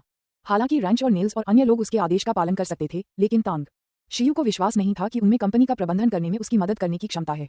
ऐसा लगता है कि मुझे किसी टैलेंट हायरिंग कंपनी को ढूंढना होगा या सक्रिय रूप से प्रतिभाओं की तलाश करनी होगी, लेकिन विश्वास कायम करना मुश्किल है। तांग शियू ने आह भरी और कागज पर चित्र बनाना और कुछ भी लिखना जारी रखा। पिछले 2 दिनों में तांग शियू ने कई मोटी खाली नोटबुक को चित्रों से भर दिया था और अंततः उसे लगा कि नोटबुक का उपयोग करना बहुत ही व्यर्थ है। इसलिए उसने अपनी डेस्क पर रखे सभी खाली परीक्षा पत्रों पर भी चित्र बना दिए। बॉस, क्या आप किसी बात से परेशान हैं या कॉलेज प्रवेश परीक्षा को लेकर चिंतित हैं? युआन चुलिंग ने तांग शियू द्वारा बनाए जा रहे एक परीक्षा पत्र को छीन लिया, पूरी तरह से भ्रमित दिख रही थी और चिंतित होकर पूछा। मैं बैंक लूटने की योजना बना रहा हूँ। क्या तुम भी इसमें शामिल होना चाहते हो? युआन चुलिंग के जल्दी पैसा कमाने के भयानक विचारों को याद करके तांग शियू का गुस्सा भड़क उठा। युआन चुलिंग ने उसकी बातों पर शर्माते हुए मुस्कुराया और फिर चिंता से कहा, मालिक, पैसा कमाने में जल्दबाजी नहीं करनी चाहिए। डकैती और जुए के अलावा कोई भी उद्योग आसान नहीं है। इसके लिए बहुत समय और मेहनत की आवश्यकता होती है। समझ गया। मैं बस मजे के लिए चित्र बना रहा हूँ। वापस अपनी पढ़ाई पर ध्यान दो, तांग शियू ने अधीरता से कहा, फिर अपना सिर नीचे करके चित्र बनाना जारी रखा। अचानक तांग शियू को अपने चेहरे पर एक चकाचौंध भरी रोशनी का एहसास हुआ, जिससे वह अनजाने में ही भौहें से कोड़ बैठा। अगर यह कोई आम इंसान होता तो तेज रोशनी से क्षण भर के लिए अंधा हो जाना कोई चिंता की बात नहीं होती। आखिर दिन का उजाला था, सूरज चमक रहा था और किसी के लिए दर्पण से खेलना या खिड़की खोलना बंद करना और फिर से खोलना बिल्कुल सामान्य बात थी जिससे सूरज की रोशनी उस पर परावर्तित हो। हालांकि तांग शियू द्वारा ची साधना में बड़ी सफलता प्राप्त करने के बाद उनकी इंद्रियां और दिव्य चेतना अनगिनत गुना बढ़ गईं, जिससे उन्हें 100 मीटर के दायरे में सब कुछ देखने की क्षमता मिली, जैसे एक कैमरा जो सब कुछ अपने दिमाग में कैद कर लेता है। तांग शियू जानता था कि तेज रोशनी सूर्य का प्रतिबिंब थी और उसके भौहें चढ़ाने का कारण ये था कि उसे लगा कि सूर्य के प्रतिबिंब की दिशा सही नहीं है। क्योंकि सुबह का समय था, तांग शियू खिड़की के पास बैठा था और सूरज की सीधी रोशनी उस पर पड़ रही थी। दरअसल इस समय कक्षा के भीतरी हिस्से में खिड़कियों के पास बैठे कुछ सहपाठियों को छोड़कर कक्षा 10 के छात्रों को शायद ही कोई धूप मिल रही थी। लेकिन तांग शियू ने स्पष्ट रूप से महसूस किया कि सूर्य की रोशनी पश्चिम दिशा से परावर्तित हो रही थी, जिससे उसे अजीब लगा, क्योंकि इस समय कक्षा के पश्चिम में सूर्य की रोशनी नहीं थी और शिक्षण भवन 10 मंजिला था, इसलिए शिक्षण भवन के पश्चिम की ओर स्थित कई आवासीय भवन पूरी तरह से छाया में थे और उन पर सूर्य की रोशनी पड़ना संभव नहीं था। बिजली की चमक की तरह उसकी निगाहें सूर्य के प्रतिबिंब की दिशा में चली गईं। फिर तांग शियू ने दूरबीन पकड़े हुए एक बेहद आकर्षक व्यक्ति को अपनी कक्षा की ओर देखते हुए देखा और उसकी निगाहें स्पष्ट रूप से उसकी सहपाठी युआन चुलिंग पर टिकी हुई थीं। छिपकर देखना, निगरानी या महज एक संयोग? तांग शियू तुरंत सतर्क हो गया। उसकी आंखों में एक ठंडी चमक दिखाई दी। तांग शियू ने अपनी नजरें हटा लीं और टेस्ट पेपर पर चित्र बनाना जारी रखा, लेकिन उसकी नजर कभी कभी दाईं ओर स्थित आवासीय भवन में हो रही गतिविधियों पर जाती थी। धिक्कार है, तांग शियू ने मुझे नहीं देखा, है ना? लगभग उसी समय जब तांग शियू ने बेगोनिया मैन को देखा, बेगोनिया मैन ने भी तांग शियू की पैनी नजर को भांप लिया। उसका दिल जोर से धड़कने लगा और वह आश्चर्य से बोला, छोटी बहन, तुम बहुत ज्यादा सोच रही हो। हमारी इमारत नंबर 1 मिडिल स्कूल की शिक्षण इमारत से लगभग 1000 मीटर दूर है। तुम दूरबीन से कक्षा 10 का कमरा देख सकती हो। तांग शियू और बाकी लोग बिना दूरबीन के हमें नंगी आंखों से कैसे देख सकते हैं? बेगोनिया वाले आदमी के ये शब्द कहते ही चश्मे के फ्रेम वाले आदमी ने उसका उपहास उड़ा दिया। बेगोनिया मैन ने इस बारे में सोचा और महसूस किया कि यह सचमुच ऐसा ही था। उसका दिल शांत हुआ और उसने तांग शियू और उसके समूह की गतिविधियों पर नजर रखना जारी रखा। जब बेगोनिया मैन ने देखा कि तांग शियू ने बस एक नजर उसकी तरफ डाली और फिर अपनी नजर हटा ली, उसकी ओर देखना बंद कर दिया, तो उसने अनजाने में राहत की सांस ली और उसके चेहरे पर एक व्यंग्यात्मक मुस्कान आ गई। ये छात्र सचमुच भूलने वाले हैं। परसों इतनी बड़ी घटना हुई थी और आज ये सब भूल गए हैं। ये सब अपनी पढ़ाई में ऐसे डूबे हुए हैं जैसे कुछ हुआ ही न हो। तो क्या हम फिर से कुछ कर दिखाएं? बिना फ्रेम वाले चश्मे पहने उस आदमी ने कीबोर्ड पर एक बटन जोर से दबाया, फिर फोन निकाला और सीधे एक नंबर डायल किया। लगभग उसी समय जब बिना फ्रेम वाले चश्मे वाले व्यक्ति ने नंबर डायल किया, तांग शियू कक्षा 10 के कक्ष में अपनी सीट से खड़ा हो गया और युआन चुलिंग, चेंग यानान और उसके सभी सहपाठियों की आश्चर्यचकित निगाहों के बीच वह कक्षा से बाहर निकल गया। समस्या होने के बाद उसे ठीक करने से बेहतर है कि उसे होने से ही रोका जाए। तांग शियू की निगाहें तेज थीं और उनके विचार उससे भी अधिक सजग थे। अगर स्कूल में हाल ही में गुंडागर्दी की घटना न हुई होती तो शायद उन्होंने इस पर ध्यान ही न दिया होता, लेकिन अब उन्हें एक और दुर्घटना को रोकने के लिए पूरी तरह सतर्क रहना होगा। कहावत है ना, जब चीजें असामान्य हों तो कोई शैतान जरूर शामिल होता है। कोई दूरबीन से छात्रों पर विशेष रूप से नजर रख रहा था और निगरानी का लक्ष्य युआन चुलिंग था, जिसने 2 दिन पहले हुई गुंडागर्दी की घटना में भाग लिया था। इससे उसे यकीन हो गया कि दूसरा पक्ष कुछ गलत करने की फिराक में है। तांग शियू गलियारे से होते हुए दफ्तर के दरवाजे तक गया और उसने हान किंगवू को झुककर सफाई करते देखा। उसका सुडौल पिछला हिस्सा सीधे उसकी ओर था और उसकी पतली कमर बेहद लचीली लग रही थी। क्या शिक्षक हान व्यस्त हैं? हान किंगवू ने पीछे मुड़कर देखा तो तांग शियू दफ्तर में दाखिल हुई। हालांकि वह थोड़ी हैरान थी, लेकिन उसने जानबूझकर गंभीर चेहरा बनाकर और गुस्से का नाटक करते हुए कहा, तुम कक्षा में पढ़ाई क्यों नहीं कर रही हो? यहाँ क्या कर रही हो? तांग शियू ने अपने शब्द पहले से ही तैयार कर रखे थे। उसने कहा, शिक्षक हान, मेरी तबीयत ठीक नहीं है और मैं जांच के लिए शहर के अस्पताल जाना चाहता हूँ। तबीयत ठीक नहीं?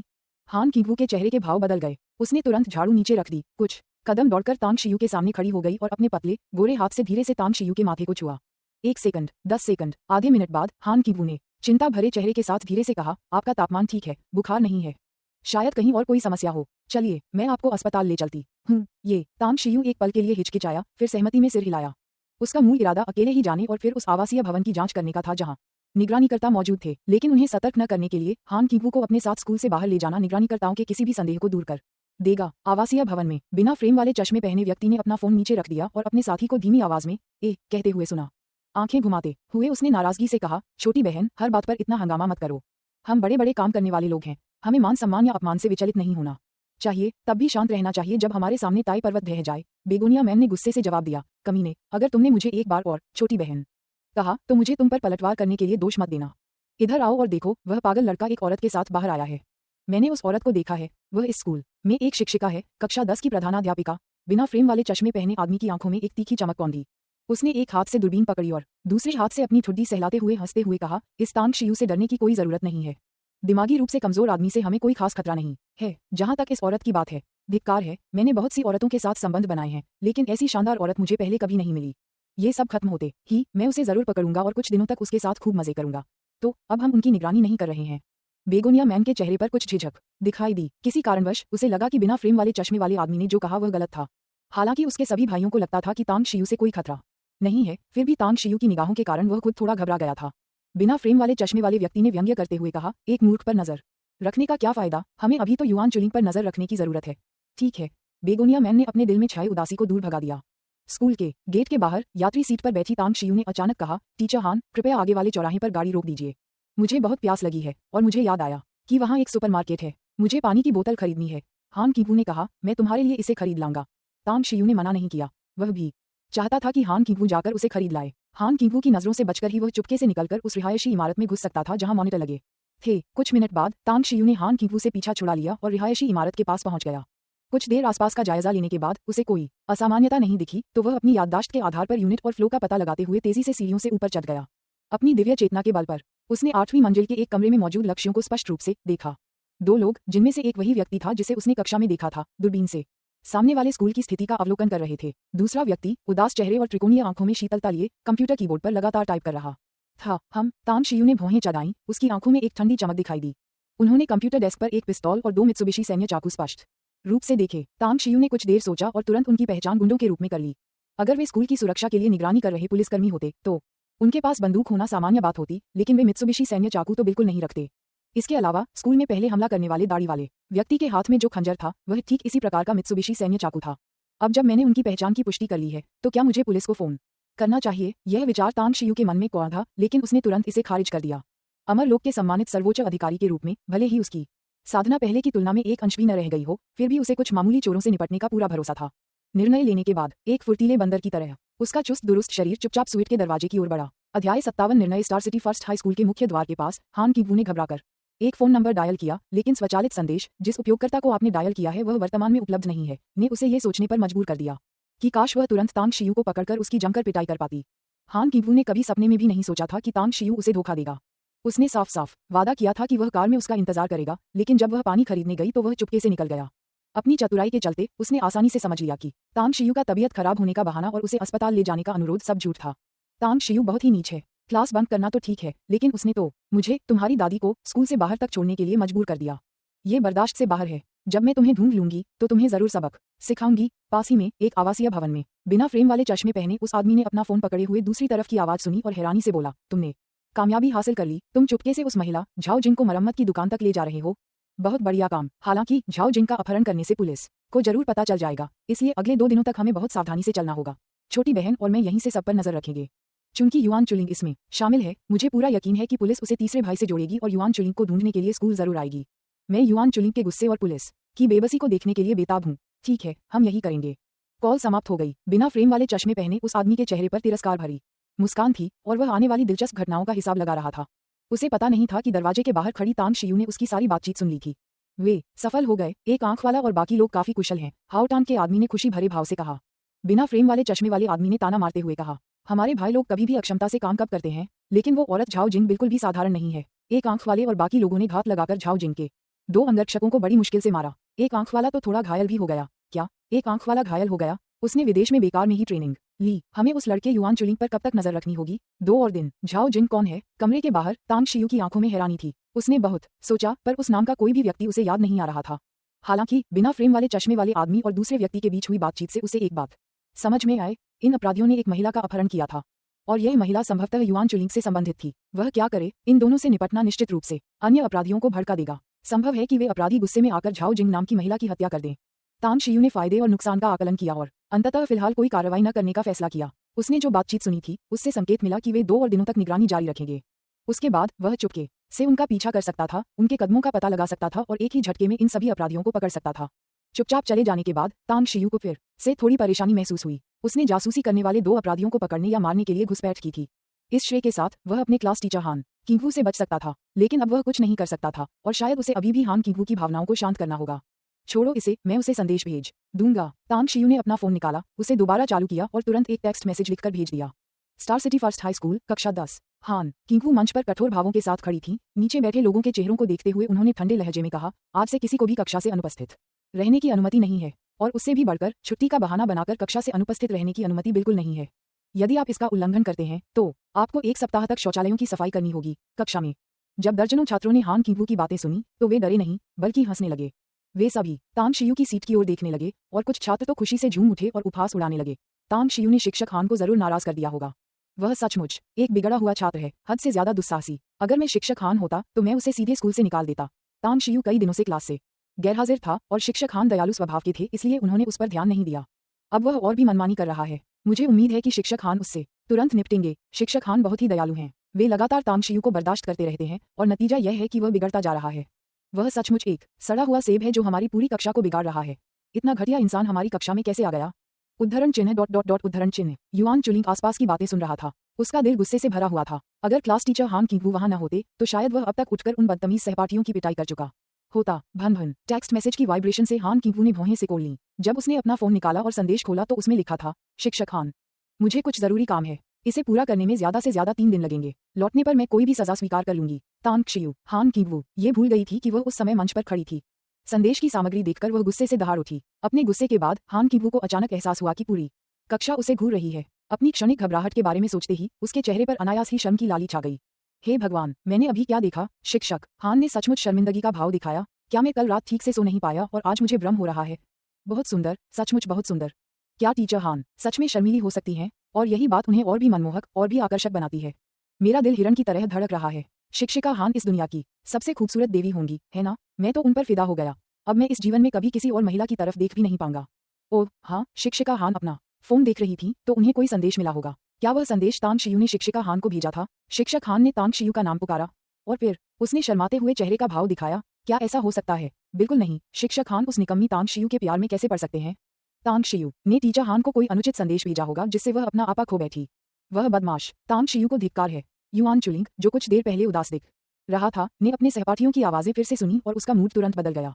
पहले उदासी छाई हुई थी, फिर थोड़ी छाई हुई और फिर एकदम धूप खिल गई। मन ही मन वह बॉस तांग शियू से बहुत प्रभावित था। शिक्षक हान को प्रेम में डूबी लड़की जैसा भाव दिखाने की क्षमता शायद इस दुनिया में केवल बॉस तांग शियू के पास ही यह हुनर है। अब से मुझे बॉस तांग से डेटिंग के और भी तरीके सीखने होंगे, युआन चुलिंग ने मन ही मन तय किया।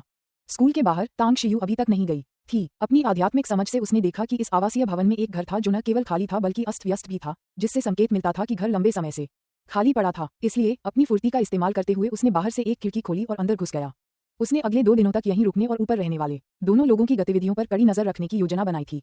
साथ ही उसे जल्द से जल्द सक्षम लोगों को ढूंढना भी जरूरी था। काफी सोच विचार के बाद तांग शियू ने लॉन्ग जेंग्यू का फोन नंबर डायल किया। स्टार सिटी में एक बहुमंजिला इमारत में लॉन्ग जेंग्यू एक मुलायम चमड़े के सोफे पर बैठा था। उसकी उंगलियों के बीच एक सिगरेट थी और वह शाही राजधानी से आए अपने ही उम्र के 2 दोस्तों के साथ बातचीत कर रहा था। चू यी बाई ताओ, मेरी बात पर अविश्वास मत करो, मैं लॉन्ग जेंग्यू कभी शेख ही नहीं बघारता। मेरा छोटा भाई वाकई में असाधारण प्रतिभा का धनी है। हालांकि मैंने उससे ज्यादा बातचीत नहीं की है और उसे ज्यादा समय से नहीं जानता, फिर भी मैं ये कह सकता हूँ कि युवा पीढ़ी में उससे बेहतर कोई नहीं है, लॉन्ग जेंग्यू ने गंभीर भाव से कहा। सूट पहने आकर्षक दिखने वाले चू यी ने हल्की मुस्कान के साथ कहा, युवा मास्टर लॉन्ग, हम एक दूसरे को 10 साल से अधिक समय से जानते हैं और यह पहली बार है जब मैंने आपको किसी की इतनी प्रशंसा करते सुना है। लगता है कि मुझे मौका मिलते ही उनसे मिलना चाहिए और देखना चाहिए कि क्या वे वास्तव में उतने ही असाधारण प्रतिभाशाली हैं जितना आप कहते हैं। बाई ताओ हंसते हुए बोली, मैं भी उसे देखना चाहती हूँ। अगर वो वाकई वैसा ही है जैसा आप कह रहे हैं यंग मास्टर लॉन्ग, तो मैं उसे अपनी बहन से मिलवाऊंगी जो इतनी घमंडी है कि सभी पुरुषों को नीचा समझती है। हाँ हाँ, तुम बदमाश हो। लॉन्ग जेंग्यू ने व्यंग्यात्मक मुस्कान बिखेरी। उनके सामने बैठे उनके दोनों मित्र शाही राजधानी के प्रतिष्ठित परिवारों से थे। वे शाही राजधानी के युवा स्वामियों के बीच भी उत्कृष्ट व्यक्ति थे। यद्यपि उनके लॉन्ग परिवार ने हाल के वर्षों में तेजी से विकास किया था, फिर भी उनकी तुलना उनके दोनों परिवारों से नहीं की जा सकती थी। रिंग रिंग रिंग, फोन की घंटी बजी जिससे उनकी बातचीत बाधित हो गई। लॉन्ग जेंग्यू ने भौहें चढ़ाईं, अपना फोन निकाला और देखा, फिर उसके चेहरे पर एक अजीब भाव आ गया। वह हंसते हुए बोला, शैतान का नाम लिया और वो आ गया। इस आदमी को तो ज्यादा कुछ कहने की जरूरत ही नहीं है, मैं पहले जवाब देता हूँ। बोलने के बाद उन्होंने फोन उठाया और मुस्कुराते हुए कहा, भाई तांग, आज आपको मेरी याद क्यों आ रही है? श्रीमान लॉन्ग, मैं आपसे मदद मांगना चाहता हूँ। क्या ये आपके लिए सुविधाजनक होगा? भाई तांग, मैं आपसे कुछ साल बड़ा हूँ। अगर आपको कोई आपत्ति न हो तो क्या आप मुझे भाई लॉन्ग कहकर बुला सकते हैं? बताइए आपको किस तरह की मदद चाहिए। जब तक मैं लॉन्ग जेंग्यू कर सकता हूँ, मैं हर मुश्किल का सामना करने को तैयार हूँ। भाई लॉन्ग, मुझे व्यापार जगत में एक पेशेवर प्रबंधक की तलाश है। हाल ही में मेरी आर्थिक स्थिति थोड़ी तंग है और मैं एक छोटा व्यवसाय शुरू करना चाहता हूँ, लेकिन मेरे पास इसे संभालने के लिए ज्यादा समय नहीं है, मैं इसे केवल एक भरोसेमंद पेशेवर प्रबंधक को ही सौंप सकता हूँ। क्या आप व्यापार करना चाहते हैं? लॉन्ग जेंग्यू अचानक सोफे से उठ खड़ा हुआ, उसकी आंखें उत्साह से चमक रही थीं। यह सही है, लॉन्ग जेंग्यू ने संकोचपूर्वक पूछा। भाई तांग, क्या आप मुझे बता सकते हैं कि आप किस तरह का व्यवसाय करने की योजना बना रहे हैं? बेशक, अगर यह सुविधाजनक नहीं है तो इसे भूल जाइए, तांग शियू ने कहा। कॉस्मेटिक्स का कारोबार। लॉन्ग जेंग्यू कुछ पल चुप रहे, फिर धीरे से बोले, मैं समझ गया भाई तांग, ज्यादा से ज्यादा 3 दिनों के भीतर मैं आपके लिए एक बेहतरीन पेशेवर प्रबंधक ढूंढ लूंगा। धन्यवाद। लॉन्ग जेंग्यू ने फोन काट दिया और धीरे से सोफे पर बैठ गया। मन ही मन वह तांग शियू द्वारा दी गई खबर पर विचार कर रहा था। वह अच्छी तरह जानता था कि तांग शियू के पास पैसों की कमी नहीं है, क्योंकि अगर तांग शियू को जरूरत होती तो वह उसे कई मिलियन दे सकता था। उदाहरण के लिए, पिछली बार तो उसने 5 मिलियन भी ठुकरा दिए थे। अब उन्होंने कहा कि उनके पास पैसों की कमी है, जिसका मतलब है कि रकम निश्चित रूप से बहुत बड़ी थी। इसलिए उनका व्यवसाय भी बहुत बड़ा होना चाहिए और शायद उन्हें पैसा कमाने का पूरा भरोसा था। क्या उसे भी हिस्सेदारी मिलनी चाहिए? लॉन्ग जेंग्यू ने अपनी ठुड्डी को रगड़ा और चुपचाप सोचने लगा। कुछ देर बाद ही उसने एक फैसला लिया। अध्याय 58। क्रोध। चू यी और बाई ताओ ने एक दूसरे की ओर देखा और सोच में डूबे लॉन्ग जेंग्यू को देखा। दोनों काफी हैरान थे और उस फोन कॉल के जरिए उन्हें लॉन्ग जेंग्यू का उस युवक पर ध्यान देने का गहरा एहसास हुआ। युवा स्वामी लॉन्ग, आपका क्या मतलब है? बाई ताओ ने स्पष्टवादी स्वभाव के कारण सीधे ही पूछ लिया। लॉन्ग जेंग्यू ने धीरे से कहा, वह अपना व्यवसाय शुरू करना चाहता है और उसने मुझसे एक पेशेवर प्रबंधक ढूंढने को कहा है। मैं विचार कर रहा हूँ कि स्टार सिटी में हम किन पेशेवर प्रबंधकों को उच्च वेतन देकर अपने यहाँ काम पर रख सकते हैं। बाई ताओ हंसते हुए बोला, बस इतना ही, छोड़ो मुझ पर, मैं शाही राजधानी से एक को पकड़ लूंगा। परिपक्व और सतर्क स्वभाव के चू यी ने उनकी बातचीत सुनी और उसके चेहरे पर सूक्ष्म बदलाव आया। तांग शियू को परखने का ख्याल उसके मन में आया और उसने हल्की मुस्कान के साथ कहा, कांग शिया को ढूंढो। अगर तांग शियू, जैसा कि तुम कहते हो, वाकई कोई असाधारण व्यक्ति है, तो मुझे लगता है कि वह कांग शिया का दिल जरूर जीत लेगा। Kong Jiya? बाई ताओ ने आश्चर्य से कहा। लॉन्ग जेंग्यू को कांग शिया नाम कुछ जाना पहचाना सा लगा, लेकिन उसे याद नहीं आ रहा था कि उसने ये नाम कहाँ सुना था। थोड़ी उलझन के साथ उसने पूछा, ये कांग शिया कौन है? बाई ताओ ने बड़ी मुश्किल से अपनी बात कही, फिर व्यंग्यात्मक मुस्कान के साथ बोला, वह देश की शीर्ष पेशेवर प्रबंधकों में से एक हैं। जी हाँ, उन्हें विश्वस्तरीय कहना कोई अतिशयोक्ति नहीं होगी। 3 साल पहले वह दुनिया के वित्तीय केंद्र वॉल स्ट्रीट से लौटी और पैंग ग्रुप ने उन्हें तुरंत मोटी रकम देकर नौकरी पर रख लिया। पदभार संभालने के बाद उन्होंने पैंग ग्रुप का तेजी से पुनर्गठन और सुधार किया। 3 साल से भी कम समय में उन्होंने पैंग ग्रुप का आकार 4 गुना बढ़ा दिया। 2 महीने पहले पैंग समूह के दूसरे युवा मालिक, शाही राजधानी के उस बदनसीब युवा मालिक पैंग कांग शिया को अपने वश में करने में असफल रहे, इसलिए उन्होंने घिनौने हथकंडे अपनाए और उन्हें नशीली दवा देने की कोशिश की। वे इसमें भी नाकाम रहे और इसके बजाय कांग शिया क्रोधित हो गईं और उन्होंने पैंग समूह में सीईओ के पद से सीधे इस्तीफा दे दिया।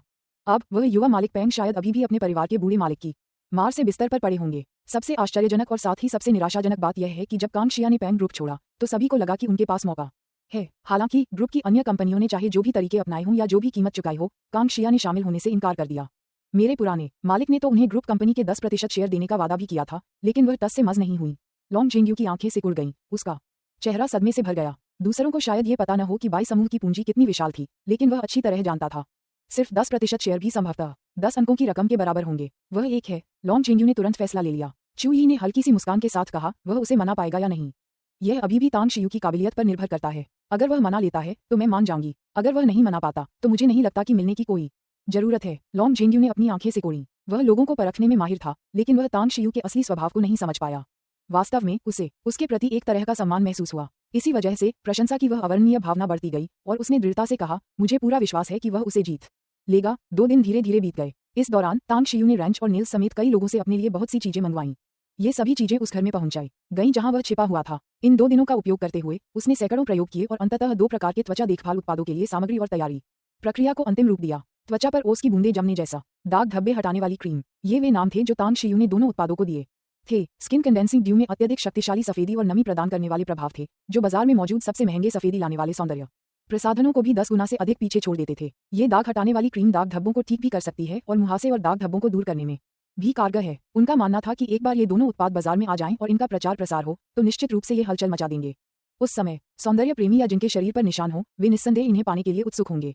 मैं सब कुछ तैयार है, बस एक पूरब की हवा का इंतजार है वाली स्थिति से बस एक कदम दूर हूँ। स्टार्टअप पूंजी, इस समय मुझे सबसे ज्यादा स्टार्टअप पूंजी की जरूरत है। कंपनी का पंजीकरण, कारखाना स्थापित करना और प्रचार चैनलों के लिए विज्ञापन, इन सब के लिए धन की आवश्यकता होती है। ये सारी रकम मिलकर एक बड़ी राशि बन जाती है। Star city, golden emperor villa क्षेत्र, स्टार सिटी के सबसे आलीशान विला क्षेत्रों में से एक होने के नाते यहाँ रहने वाले लोग या तो धनी थे या शक्तिशाली। कोई भी अकेला व्यक्ति, यहाँ तक कि अगर वह अपना पैर पटके तो स्टार सिटी को कपकपा सकता था। एक विला में युआन झेंगजुआन का चेहरा ठंडा था और उसने अपने सामने खड़े सूट पहने 4 आदमियों को सख्ती से देखते हुए कहा, 2 दिन हो गए हैं, क्या तुम सब मुफ्तखोर हो? मेरी तलाश जारी रखो, चाहे तुम्हें स्टार सिटी का एक एक इंच खोदना पड़े। तुम्हें मेरी पत्नी का पता लगाना ही होगा। हाँ, चारों बड़े आदमियों ने विनम्रतापूर्वक सिर हिलाया। इसी समय बिजनेस सूट पहने एक अधेड़ उम्र की महिला हॉल में दाखिल हुई। उसने कुशलतापूर्वक कहा, श्री युआन, नगर सार्वजनिक सुरक्षा ब्यूरो के निदेशक डेंग जियानमिन और नगर आपराधिक पुलिस टीम की कप्तान चेंग जुमेई यहाँ हैं और बाहर प्रतीक्षा कर रहे हैं। युआन जेंगजुआन के चेहरे के भाव बदल गए और उन्होंने गहरी आवाज में कहा, कृपया उन्हें जल्दी अंदर बुला ले। एक पल के बाद डेंग जियानमिन और चेंग जुमेई पीले पड़े चेहरों के साथ हॉल में दाखिल हुए। उनके भावों से स्पष्ट था कि वे क्रोध से भरे हुए थे। यह देखकर युआन जेंगजुआन का दिल और भी भारी हो गया और उसने पूछा, डायरेक्टर डेंग, क्या कोई खबर है? डेंग जियानमिन ने कड़वाहट से कहा, जांच के बाद हमने अपहरणकर्ताओं की पहचान की पुष्टि कर ली है। वे वाकई वही उच्च स्तरीय वांछित अपराधी हैं जिनकी हमारी पुलिस तलाश कर रही है। मानव अंगों की तस्करी करने वाला ये गिरोह भी हमारा वही लक्ष्य है जिसकी हम हाल ही में तलाश कर रहे थे। हालांकि हमें अभी तक उनके सुराग नहीं मिले हैं, लेकिन शहर के हर निकास मार्ग पर चौकियां हैं, इसलिए हम पुष्टि कर सकते हैं कि वे अभी भी स्टार सिटी के भीतर ही हैं। युआन जेंगजुआन चिंता से जल रहा था, लेकिन आखिरकार वह एक अनुभवी व्यक्ति था जिसने कई मुश्किलों का सामना किया था, इसलिए उसने अपने आप पर काबू पा लिया। कुछ पल चुप रहने के बाद उसने गहरी आवाज में कहा, डायरेक्टर डेंग, मुझे समझ नहीं आ रहा कि मानव अंगों की तस्करी करने वाले अपहरणकर्ताओं के उस गिरोह ने अचानक मेरी पत्नी का अपहरण क्यों किया। मेरी और मेरी पत्नी को उनसे कोई शिकायत नहीं होनी चाहिए, है ना? डेंग जियानमिन और चेंग जुमेई ने एक दूसरे पर नजरें डाली। चेंग जुमेई ने कहा, श्री युआन, अगर हमारा अनुमान सही है तो अपहरणकर्ताओं ने आपकी पत्नी का अपहरण किया है, जिसका संबंध आपके बेटे से होना चाहिए। जियोलिंग। युआन जेंगजुआन ने अचंभित होकर चेंग जुमेई को देखा और उलझन में पूछा, इसका मेरे बेटे से क्या लेना देना है? मेरा बेटा तो star city first high school का एक साधारण छात्र है, भला वह अपहरणकर्ताओं के साथ कैसे शामिल हो सकता है? चेंग जुमेई ने थोड़ी माफी और व्यंग्यात्मक मुस्कान के साथ कहा, कुछ दिन पहले star city first high school के एक छात्र को स्कूल में ही अपहरणकर्ताओं में से एक ने अगवा कर लिया था। आपके बेटे और एक अन्य छात्र ने हस्तक्षेप करके उस व्यक्ति को बचाया और हमलावर पर हमला कर दिया। अंत में उन्होंने छात्र को बचा लिया और हमलावर को मार गिराया। हमारा अनुमान है कि अपहरणकर्ता बदला लेने की कोशिश कर रहे हैं। युआन जेंगजुआन ने अविश्वास से कहा, असंभव, मेरा बेटा किसी को कैसे मार सकता है? चेंग जुमेई ने कहा, सटीक रूप से कहें तो हमलावर को आपके बेटे ने नहीं, बल्कि दूसरे छात्र ने मारा था। युआन जेंगजुआन ने अपना फोन उठाया और अपने बेटे को फोन करने ही वाला था कि अचानक उसे कुछ याद आया। उसने तुरंत उन चारों आदमियों की ओर देखा और गंभीर स्वर में कहा, आप सब तुरंत star city first high school जाइए और मेरे बेटे को वापस ले आइए। याद रखिए, आपको उसकी सुरक्षा सुनिश्चित करनी होगी। हाँ, वे चारों तुरंत रवाना हो गए। Star city first high school आवासीय भवन में तांग शियू ने बैठक कक्ष की अस्त व्यस्त स्थिति को देखा, फिर भी उसके मन में संतोष की भावना जागृत हुई। अमरलोक में 10,000 वर्षों के बाद उसे ऐसी तुच्छ बातों की परवाह नहीं थी। जरूरत पड़ने पर उसके पास बड़ी संख्या में अधीनस्थ उपलब्ध थे। नहीं, तांग शियू के चेहरे के भाव अचानक बदल गए। उन्हें यह एहसास हुआ कि उनकी सोच में बहुत बड़ा परिवर्तन हो रहा है। पहले वे हर बात को उदासीनता से देखते थे, लेकिन अब उन्हें लगने लगा कि वे पहले से ज्यादा सजीव हो गए हैं और उनके भावों में बदलाव एक आम इंसान की तरह होने लगे हैं। ऊपर वाले कमरे में बेगोनिया मैन ने एक दर्पण पकड़ रखा था, उसके गोरे हाथों ने एक ऑर्किड का आकार बना रखा था और वह कभी कभी दूरबीन से 10वीं कक्षा में युआन चुलिंग को देख रहा था। तुम्हें क्या लगता है कि तांग नाम का वो बच्चा क्या करने गया था? उस दिन स्कूल से निकलने के बाद से वो वापस नहीं आया है। क्या ऐसा हो सकता है कि पिछली बार तीसरे भाई के साथ जो हुआ था उससे तांग नाम का वो बच्चा डर गया हो? बिना फ्रेम वाले चश्मे पहने उस व्यक्ति की उंगलियां कीबोर्ड पर तेजी से चल रही थीं, जिससे केवल धुंधली छवियां ही बन रही थीं। उसके कंप्यूटर पर दर्जनों निगरानी स्क्रीनें थीं, जिनमें star city first high school के पास की विभिन्न सड़कों के निगरानी कैमरे दिखाई दे रहे थे। इससे संकेत मिलता था कि उसने शहर की यातायात पुलिस की निगरानी प्रणाली में घुसपैठ कर ली थी। वो तो बस एक बच्चा है, उसने कुछ बड़ा नहीं देखा है, बस खून देखकर चक्कर आ जाता है। तांग नाम का वो बच्चा बस दिमागी रूप से परेशान है। ऐसे छोटे मोटे मामले में समय बर्बाद न करें। मुझे तो बस ये जानने की उत्सुकता है कि नगर सुरक्षा ब्यूरो के वो बेवकूफ लोग स्कूल के पास तैनात निगरानी अधिकारियों को कब हटाएंगे? बेगोनिया मैन हंसते हुए बोला, अभी तो सिर्फ 2 दिन हुए हैं और वो पुलिस वाले स्कूल में 4 बार जांच के लिए आ चुके हैं। हर बार जब मैं उनके निराश चेहरों को जाते हुए देखता हूँ तो मेरा मन करता है कि जोर से हंस दूं। मैं आपको बता रहा हूँ। अचानक बेगोनिया मैन की आवाज अचानक रुक गई और उसने दूरबीन से स्कूल के दृश्य का ध्यानपूर्वक अवलोकन किया। क्या? बिना फ्रेम वाले चश्मे पहने हुए व्यक्ति ने भौहें चढ़ाईं, अपना लैपटॉप नीचे रखा और झुक गया। बेगोनिया मैन ने ताना मारते हुए कहा, लगता है युआन जेंगजुआन को अभी भी अपनी पूर्व पत्नी और बेटे की परवाह है। उसने तो अपने चारों अधीनस्थों को स्कूल भेज दिया। इस बात की पुष्टि हो चुकी है कि पुलिस ने युआन जेंगजुआन को स्कूल में हुई घटना की जानकारी दे दी है। बिना फ्रेम वाले चश्मे वाले व्यक्ति ने आंखें सिकोड़कर व्यंग्यपूर्वक कहा, उनकी संयुक्त क्षमता हमारे भाइयों की क्षमताओं का मुकाबला कैसे कर सकती है? हम्फ, अगर युआन चुलिंग को ले जाया गया तो यहाँ निगरानी करने का कोई मतलब नहीं है, इसलिए हम भी पीछे हट जाएंगे। ठीक है। कक्षा 10 का कमरा। युआन चुलिंग निष्क्रिय रूप से अपने कार्बन पेन से खेल रहा था। उसकी नजरें कभी कभार खिड़की की ओर जाती थीं। वह मुख्य रूप से तांग शियू के यहाँ स्थानांतरित होने के कारण 10वीं कक्षा में आया था, लेकिन पिछले कुछ दिनों से तांग शियू एक बार फिर गायब हो गई थी, जिससे उसके पास बात करने के लिए कोई साथी भी नहीं बचा था। युआन चुलिंग, एक पल के लिए बाहर आओ। कक्षा के शिक्षक हान किंगवू कक्षा के दरवाजे के बाहर दिखाई दिए।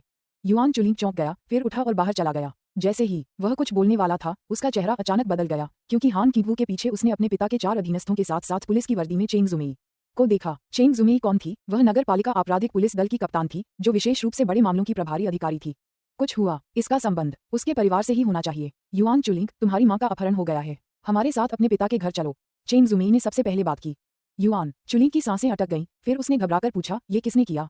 चेंग जुमेई ने कहा, चलो चलते हैं, मैं तुम्हें रास्ते में बता दूंगी। स्कूल के बाहर आवासीय भवन में तांग शियू ने अभी अभी अस्थायी बैठक कक्ष को साफ किया ही था कि उसने देखा कि ऊपर की मंजिल पर दोनों हमलावर अपना सामान पैक कर रहे थे और सुइट से निकल रहे थे। इन खतरों से निपटने का समय आ गया है। उसने तुरंत बिना किसी झिझक के उनका अनुसरण किया। अध्याय 59 मांग तांग शियू चुपचाप उन दो निर्दयी हत्यारों का पीछा कर रहा था और उनकी अत्यधिक सावधानी और सतर्कता को देख रहा था। अगर उसके पास निगरानी की दैवीय क्षमता न होती तो उनके साथ बने रहना सचमुच मुश्किल होता। उनके पास कार है। तांग शियू ने मन ही मन बड़बड़ाते हुए उन दोनों को फॉक्सवैगन में बैठते देखा। उसने गाड़ी का नंबर लिख लिया, फिर जल्दी से उन्हें पीछे छोड़ते हुए रिहायशी इलाके के मुख्य द्वार की ओर दौड़ पड़ा। उसकी किस्मत अच्छी थी। रिहायशी इलाके से निकलते ही उसे एक टैक्सी मिल गई। छोटे भाई, कहाँ जाना है? मोटे ताजे ड्राइवर ने खुशी से अपना सिर घुमाया और पूछा। तांग शियू ने अपनी आंखें सिकोड़ी। उनकी दिव्य इंद्रियों ने भांप लिया कि हत्यारों की गाड़ी निकलने ही वाली है। उन्होंने तुरंत अपने बटुए से कुछ 100 युआन के नोट निकाले, ड्राइवर को दिए और कहा, गुरुजी, क्या आपने सामुदायिक द्वार से वो फॉक्सवैगन सेडान निकलते हुए देखी? छुपकर उसका पीछा कीजिए, उसे खोने मत देना और गाड़ी में बैठे लोगों को हमारी झलक बिल्कुल मत दिखा देना। मोटे ताजे ड्राइवर ने हिचकिचाते हुए कहा। छोटे भाई, तुम। तांग शियू ने अपने बटुए से कुछ और नोट निकाले और उन्हें दे दिए। उनका मानना था कि पैसा ही दुनिया चलाता है। ये सिद्धांत वर्तमान समाज में और पहले अमरलोक में भी अत्यंत प्रभावी था। वास्तव में मोटे ताजे ड्राइवर ने दांत पीसते हुए सिर हिलाया और कहा, छोटे भाई, चिंता मत करो। मैं, तुम्हारा बड़ा भाई, अक्सर ऐसे मेहमानों से मिलता हूँ जिन्हें दूसरों का पता लगाने में मदद की जरूरत होती है। आजकल या तो पति धोखा दे रहा होता है या पत्नी का किसी और से संबंध होता है। ये मर्द और औरतें जब इन्हें भरपेट खाना पीना मिल जाता है तो ये बेचैन हो जाते हैं और हंगामा खड़ा कर देते हैं। तांग शियू के होंठ ऊपर की ओर मुड़े। इस वजह से गलतफहमी होने पर उसे काफी संतुष्टि मिली। ड्राइवर के साथ नाटक करते हुए उसने गुस्से का नाटक किया और कहा, अगर कार में बैठी वो बदबूदार औरत सच में धोखा दे रही है तो मैं उसकी टांगें तोड़ दूंगा। ये सुनकर ड्राइवर की सारी चिंताएं तुरंत दूर हो गईं। लगभग 10 मिनट बाद तांग शियू ने भौहें चढ़ाईं क्योंकि दोनों कारों के बीच की दूरी केवल 30 से 40 मीटर थी। टैक्सी चालक के बेहद सतर्क होने के बावजूद आगे चल रही कार के हत्यारे की सतर्कता फिर भी बढ़ गई थी। मास्टर, गति धीमी करें, हमारी कार और उनकी कार के बीच की दूरी बढ़ाएं। मोटे ताजे ड्राइवर ने हिचकिचाते हुए कहा। छोटे भाई, तुम्हें ध्यान से सोचना होगा। अगर दूरी बहुत ज्यादा होगी तो उन्हें खोना आसान होगा। तांग शियू ने कहा। गुरुजी, चिंता मत कीजिए, हम उन्हें बिल्कुल नहीं खोएंगे। मोटा ताजा ड्राइवर हंसते हुए बोला। छोटे भाई, तुम्हारे पास शायद अभी तक ड्राइविंग लाइसेंस भी नहीं है ना? गाड़ी मेरे हाथ में है, तुम मुझसे ज्यादा आत्मविश्वास कैसे रख सकते हो? तांग शियू मुस्कुराया और कुछ नहीं बोला। दिव्य ज्ञान उसके लिए जीवन में एक गुप्त कुंजी की तरह था। अब तक 21वीं सदी के इस नए युग में वह इस क्षमता वाला एकमात्र व्यक्ति था, इसलिए स्वाभाविक रूप से उसे आत्मविश्वास था। कुछ मिनट बाद सामने चौराहे पर ट्रैफिक लाइट को देखते ही मोटे ड्राइवर के चेहरे की मुस्कान फीकी पड़ गई और उसने व्यंग्यात्मक मुस्कान के साथ कहा, छोटे भाई, मुझे डर है कि हम उन्हें खो देंगे। तांग शियू ने शांत भाव से कहा, इस ट्रैफिक सिग्नल को पार करने के बाद गति बढ़ा देना। मोटे ड्राइवर ने कुछ नहीं कहा। कई सेकंड तक लाल बत्ती पर रुकने के बाद टैक्सी चौराहे से तेजी से गुजरी और उसकी गति तुरंत बढ़ गई। जल्द ही अगले चौराहे पर उन्हें एक और ट्रैफिक लाइट मिली। मुझे अब वह कार दिखाई नहीं दे रही है, मोटे ड्राइवर ने बेबसी से कहा। तांग शियू ने आंखें सिकोड़ते हुए शांत भाव से कहा, वे मुड़े नहीं, वे अभी भी सीधे जा रहे हैं। पहले की तरह ही चौराहे को पार करने के बाद गति बढ़ा देंगे ये। मोटे ताजे ड्राइवर ने तांग शियू को हैरानी से देखा। वह सचमुच तांग शियू से पूछना चाहता था कि उसे ये सब कैसे पता चला। अगले चौराहे पर तांग शियू ने गहरी आवाज में कहा, गुरुजी, बाईं ओर मुड़ने की तैयारी करें, बाएं मुड़िए। मोटे ताजे ड्राइवर ने दबे स्वर में आंखें घुमाईं। क्या तुम्हें लगता है कि तुम रडार मॉनिटर हो? मुझे तो ये भी नहीं दिख रहा कि वह कार कहाँ गई, और तुम्हें कैसे पता चल जाएगा? आगे बढ़ते हुए तांग शियू के होठों पर संतुष्टि भरी मुस्कान आ गई क्योंकि टैक्सी की रफ्तार बढ़ने के साथ ही उसकी दिव्य चेतना ने एक बार फिर फॉक्सवैगन सेडान को पकड़ लिया। इस समय कार चला रहे हत्यारे ने भी अपनी सतर्कता कम कर दी थी और वह बार बार रिव्यू मिरर नहीं देख रहा था। मास्टर, आगे दाईं ओर मुड़ें, अगले चौराहे पर बाएं मुड़ें, गति बढ़ाओ, आगे चल रही दोनों कारों को ओवरटेक करो। लगभग आधे घंटे तक टेढ़े मेढ़े रास्तों पर भटकने के बाद मोटे ड्राइवर का सब्र आखिरकार टूट गया। चिढ़कर उसने बड़बड़ाते हुए कहा, छोटे भाई, तुम मुझसे मजाक तो नहीं कर रहे हो? मुझे वो कार आधे घंटे से नहीं दिखी। तुम्हारे बेतरतीब निर्देशों से हम उन्हें कैसे पकड़ पाएंगे? तांग शियू के होठों पर एक प्यारी सी मुस्कान फैल गई। वह धीरे से हंसा। गुरुजी, आप मुझ पर पूरा भरोसा कर सकते हैं। अगर आप तेज गति से गाड़ी चलाएंगे तो अगले चौराहे से पहले ही आपको वह कार दिख जाएगी। मोटा ताजा ड्राइवर बीच के कंसोल पर रखे 700-800 युआन देखकर दंग रह गया। उसने हिम्मत जुटाकर कहा, छोटे भाई, मुझे धोखा मत दो। अगर मैं तुम्हारे निर्देशों का पालन करता हूँ और उस कार को नहीं देखता तो तुम्हें मुझे जुर्माने के तौर पर 200 युआन और देने पड़ेंगे। ठीक है। तांग शियू मुस्कुराया। कुछ मिनट बाद मोटे ताजे ड्राइवर ने दर्जनों मीटर आगे खड़ी फॉक्सवैगन सेडान को हैरानी से देखा। उसकी आंखों में अविश्वास भरा हुआ था। ताली बजाओ, ताली बजाओ। गाड़ी चलाते समय अचानक उसने एक हाथ उठाया और अपने चेहरे पर कई बार थप्पड़ मारे। जोर से मारने के कारण आवाज बहुत तेज थी। तुरंत ही उसके गोल मटोल चेहरे पर शर्मिंदगी झलक उठी। क्या ये सपना तो नहीं है? मुझे दर्द महसूस हो रहा है, लेकिन अगर ये सपना नहीं है तो वो फॉक्सवैगन सेडान के रास्ते का सही पता कैसे लगा सकता है? उसकी नजरें हमेशा आगे की ओर ही थीं। वो निश्चित रूप से किसी फोन, ट्रैकर या किसी अन्य इलेक्ट्रॉनिक उपकरण को नहीं देख रहा था। ये छोटा भाई आखिर है कौन? कोई अमर प्राणी जो धरती पर अवतरित हुआ है? मोटे ताजे ड्राइवर की नजर तांग शियू की ओर अब पहले से बिल्कुल अलग थी। कुछ पल की चुप्पी के बाद उसने संकोच से पूछा, छोटे भाई, अगर मैं फिर से गाड़ी की गति धीमी कर दूं तो क्या तुम गाड़ी का रास्ता तय कर पाओगे? तांग शियू ने कहा, कोई समस्या नहीं है, लेकिन कारों के बीच की दूरी बहुत ज्यादा नहीं होनी चाहिए। मोटे ताजे ड्राइवर के होंठ कुछ देर तक फड़के उसने तांग शियू को अंगूठा दिखाते हुए कहा, मैं बहुत प्रभावित हूँ। मैं लियू दाफेटी शायद ही कभी किसी के सामने झुकता हूँ, लेकिन मैं आपके सामने झुकता हूँ। आप सचमुच भगवान हैं। अगर हर कोई आपके जैसा होता तो मुझे डर है कि इलेक्ट्रॉनिक रडा बेचने वाली सारी कंपनियां बंद हो जाती। ट्रैकिंग में पूरे 2 घंटे लगे। तांग शियू को मोटे ताजे ड्राइवर से पता चला कि फोक्सवैगन सेडान शहर में कई जगहों से गुजरी थी, यहाँ तक कि कुछ सड़कों पर 2 बार चक्कर भी लगा चुकी थी। अंत में टैक्सी एक जर्जर ऑटो मरम्मत की दुकान के पास रुकी। छोटे भाई, क्या तुम्हें यकीन है कि तुम्हारी प्रेमिका जासूसी नहीं कर रही है? जासूसी रोकने में वह बहुत माहिर है। मेरे जैसा बूढ़ा ड्राइवर भी, जो स्टार सिटी की सड़कों से अच्छी तरह वाकिफ है, तुम्हारे मार्गदर्शन के बिना दर्जनों गलियां पीछे छूट गया होता। मोटे ड्राइवर ने व्यंग्य भरी मुस्कान के साथ कहा। तांग शियू ने हल्की सी मुस्कान बिखेरी, मोटे ड्राइवर को धन्यवाद दिया और उसे जाते हुए देखने के बाद ऑटो रिपेयर शॉप के चारों ओर चक्कर लगाया और चुपके से पीछे से आ गई। जर्जर हालत में मौजूद उस ऑटो मरम्मत की दुकान में सड़न की दुर्गंध फैली हुई थी। एक हट्टा कट्टा आदमी बिना कमीज पहने, पसीने से तरबतर मांसपेशियों के साथ कार मरम्मत का औजार पकड़े एक पिकअप ट्रक की मरम्मत कर रहा था। सबसे अंदरूनी शेड के अंदर, जो कई 100 वर्ग मीटर का क्षेत्र था, पुराने कार के पुर्जे इधर उधर बिखरे पड़े थे और दूर कोने में झाओ जिंग बंधी हुई थी। उसका मुंह कपड़े से ढका हुआ था। उसके कपड़े अभी भी अपेक्षाकृत साफ थे, लेकिन उन पर बने कई बड़े पैरों के निशान और उसका सूजा हुआ चेहरा इस बात का संकेत दे रहे थे कि उसकी पिटाई की गई थी। उसकी सुरक्षा में शराब की बदबू से लथपथ 2 आदमी तैनात थे। उनके सामने मेज पर शराब की कई खाली बोतलें और सिगरेट के पैकेट पड़े थे। इसके अलावा 2 पिस्तौल और कई मित्सुबिशी सैन्य चाकू भी थे। वन आई, क्या तुम्हें लगता है कि याओ मी और दूसरी ने शो देखना खत्म कर लिया है? क्या हमें अपनी योजना पर अमल नहीं करना चाहिए और इस महिला के टुकड़े टुकड़े करने और उसके अंग निकालने का वीडियो रिकॉर्ड नहीं करना चाहिए? मुझे यकीन है कि जैसे ही हम यह वीडियो युआन जिंगजुआन और युआन चुलिंग को भेजेंगे, उस बाप बेटे के चेहरे के हाव भाव जरूर चौंकाने वाले होंगे। वन आई ने चश्मा पहने हुए क्रूर मुस्कान बिखेरी और उसकी निगाहें मित्सुबिशी सैन्य चाकुओं पर टिक गईं। उसने ठंडे स्वर में कहा, इस बार तीसरे भाई का बदला लेने के लिए चाकू चलाने का काम याओ मी को सौंपा गया है। उसकी सामान्य स्त्री जैसी शक्ल देखकर धोखा मत खाना। हम सब में चाकू चलाने में वह सबसे माहिर है। 360 वार करके उसे धीरे धीरे मारना मेरे लिए काफी नहीं है। याओ मी को 3600 वार करने होंगे। उसे तड़पा तड़पा कर मार डालना होगा। टकराना। शेड का दरवाजा लात मारकर खोला गया। बिना फ्रेम का चश्मा पहने एक आदमी लैपटॉप का बैग लिए हुए अंदर घुस आया। उसके पीछे पीछे एक रंगीन मिजाज का आदमी एक बड़ा सा ट्रैवल बैग लिए हुए आ रहा था। ओह याओ मी, तुम लोग वापस आ गए। शो कैसा रहा? उस रंगीन मिजाज वाले आदमी ने लापरवाही से अपना ट्रैवल बैग एक तरफ फेंक दिया और विजयी मुस्कान के साथ कहा, बेशक ये बहुत बढ़िया था। वे बेवकूफ पुलिस वाले star city first high school 4-5 बार गए और उन्हें कुछ भी नहीं मिला। आपको पता नहीं, हर बार जब वे वहां से निकलते थे तो उनके चेहरे ऐसे लगते थे जैसे उनके माता पिता की मृत्यु हो गई हो। बिना फ्रेम वाले चश्मे पहने उस आदमी ने मेज से शराब की बोतलें हटाईं, अपना लैपटॉप चालू किया और कहा, अब ये पुष्टि हो गई है कि युआन चुलिंग को पुलिस और उसके पिता के आदमियों ने पकड़ लिया है। उस दिखावटी आदमी ने दूरबीन से उनके होंठों की हरकतों को देखा और नतीजा यह निकला कि युआन चुलिंग को युआन जिंगशुआन के घर ले जाया गया है। वन आई ने व्यंग्य करते हुए कहा, ये सचमुच एक परिवार हैं। लोक सुरक्षा ब्यूरो में हमारे मुखबिर ने बताया कि युआन जिंगजुआन इस महिला के कारण पहले से ही पागल हो चुका है। अफसोस की बात है कि उसका दिल मजबूत है। वह इतना क्रोधित नहीं हुआ कि खून थूककर दर्दनाक मौत मर जाए। उस रंगीन मिजाज आदमी ने कहा, एक आंख वाले, हम इस औरत का विच्छेदन कब करने वाले हैं? इस औरत और युआन बाप बेटे को मारने के बाद मैं उस तांग के बच्चे को भी मारने की योजना बना रहा हूँ। वन आई ने भौहें चढ़ाकर कहा, तुम्हारा मतलब तांग शियू नाम के उस लड़के से है? वह तो बस एक बेवकूफ है, उसे क्यों मारना? हमने जो जानकारी जुटाई है उसके आधार पर तीसरे भाई का हत्यारा वह नहीं था। उस रंगीन मिजाज वाले व्यक्ति ने सिर हिलाते हुए कहा, एक आंख वाले, मुझे तांग शियू के जीवित होने से सहज महसूस नहीं हो रहा है। वन आई ने हाथ हिलाते हुए कहा, उसे मारना है या नहीं, इस बारे में हम बाद में बात करेंगे। इस औरत के शरीर के टुकड़े करने का काम तुम्हारा है और ओल्ड सेक्स वीडियो रिकॉर्ड करने के लिए जिम्मेदार होगा। याद रखना, औरत के दर्द भरे चेहरे के भावों के खूब सारे क्लोज अप शॉट लेना। मैं उस कमीने युआन चुलिंग को ऐसा महसूस कराना चाहता हूँ जैसे उसका दिल चाकू से चीरा जा रहा हो, उसे मौत से भी बदतर तड़प का सामना करना पड़े। उस रंगीन मिजाज आदमी ने आंखें घुमाई, कुर्सी पर बैठ गया और बिना फ्रेम वाले चश्मे वाले आदमी की ओर इशारा करते हुए कहा, बूढ़े सेक्स। ये औरत सचमुच एक परिपक्व महिला है, सुंदर और आकर्षक कदकाठी वाली। क्या तुम विकृत मानसिकता वाले आदमी पहले थोड़ा मजा नहीं लेना चाहते? फ्रेमलेस चश्मे वाले व्यक्ति ने हंसते हुए कहा, पांचवा भाई मुझे सबसे अच्छी तरह समझता है। उस रंगीन मिजाज आदमी ने हंसते हुए गाली दी, अरे हरामखोर, अब तुम्हें पता चल गया होगा कि मुझे पांचवा भाई कहकर बुलाना चाहिए। अध्याय 60। महज एक मूर्ख एक कोने में बंधी और फेंकी गई झाओ जिंग ने बिना फ्रेम वाले चश्मे वाले आदमी और बेगोनिया के टैटू वाले आदमी के बीच की बातचीत सुनी और उसके दिल में तुरंत ही डर की एक तीव्र भावना पैदा हो गई।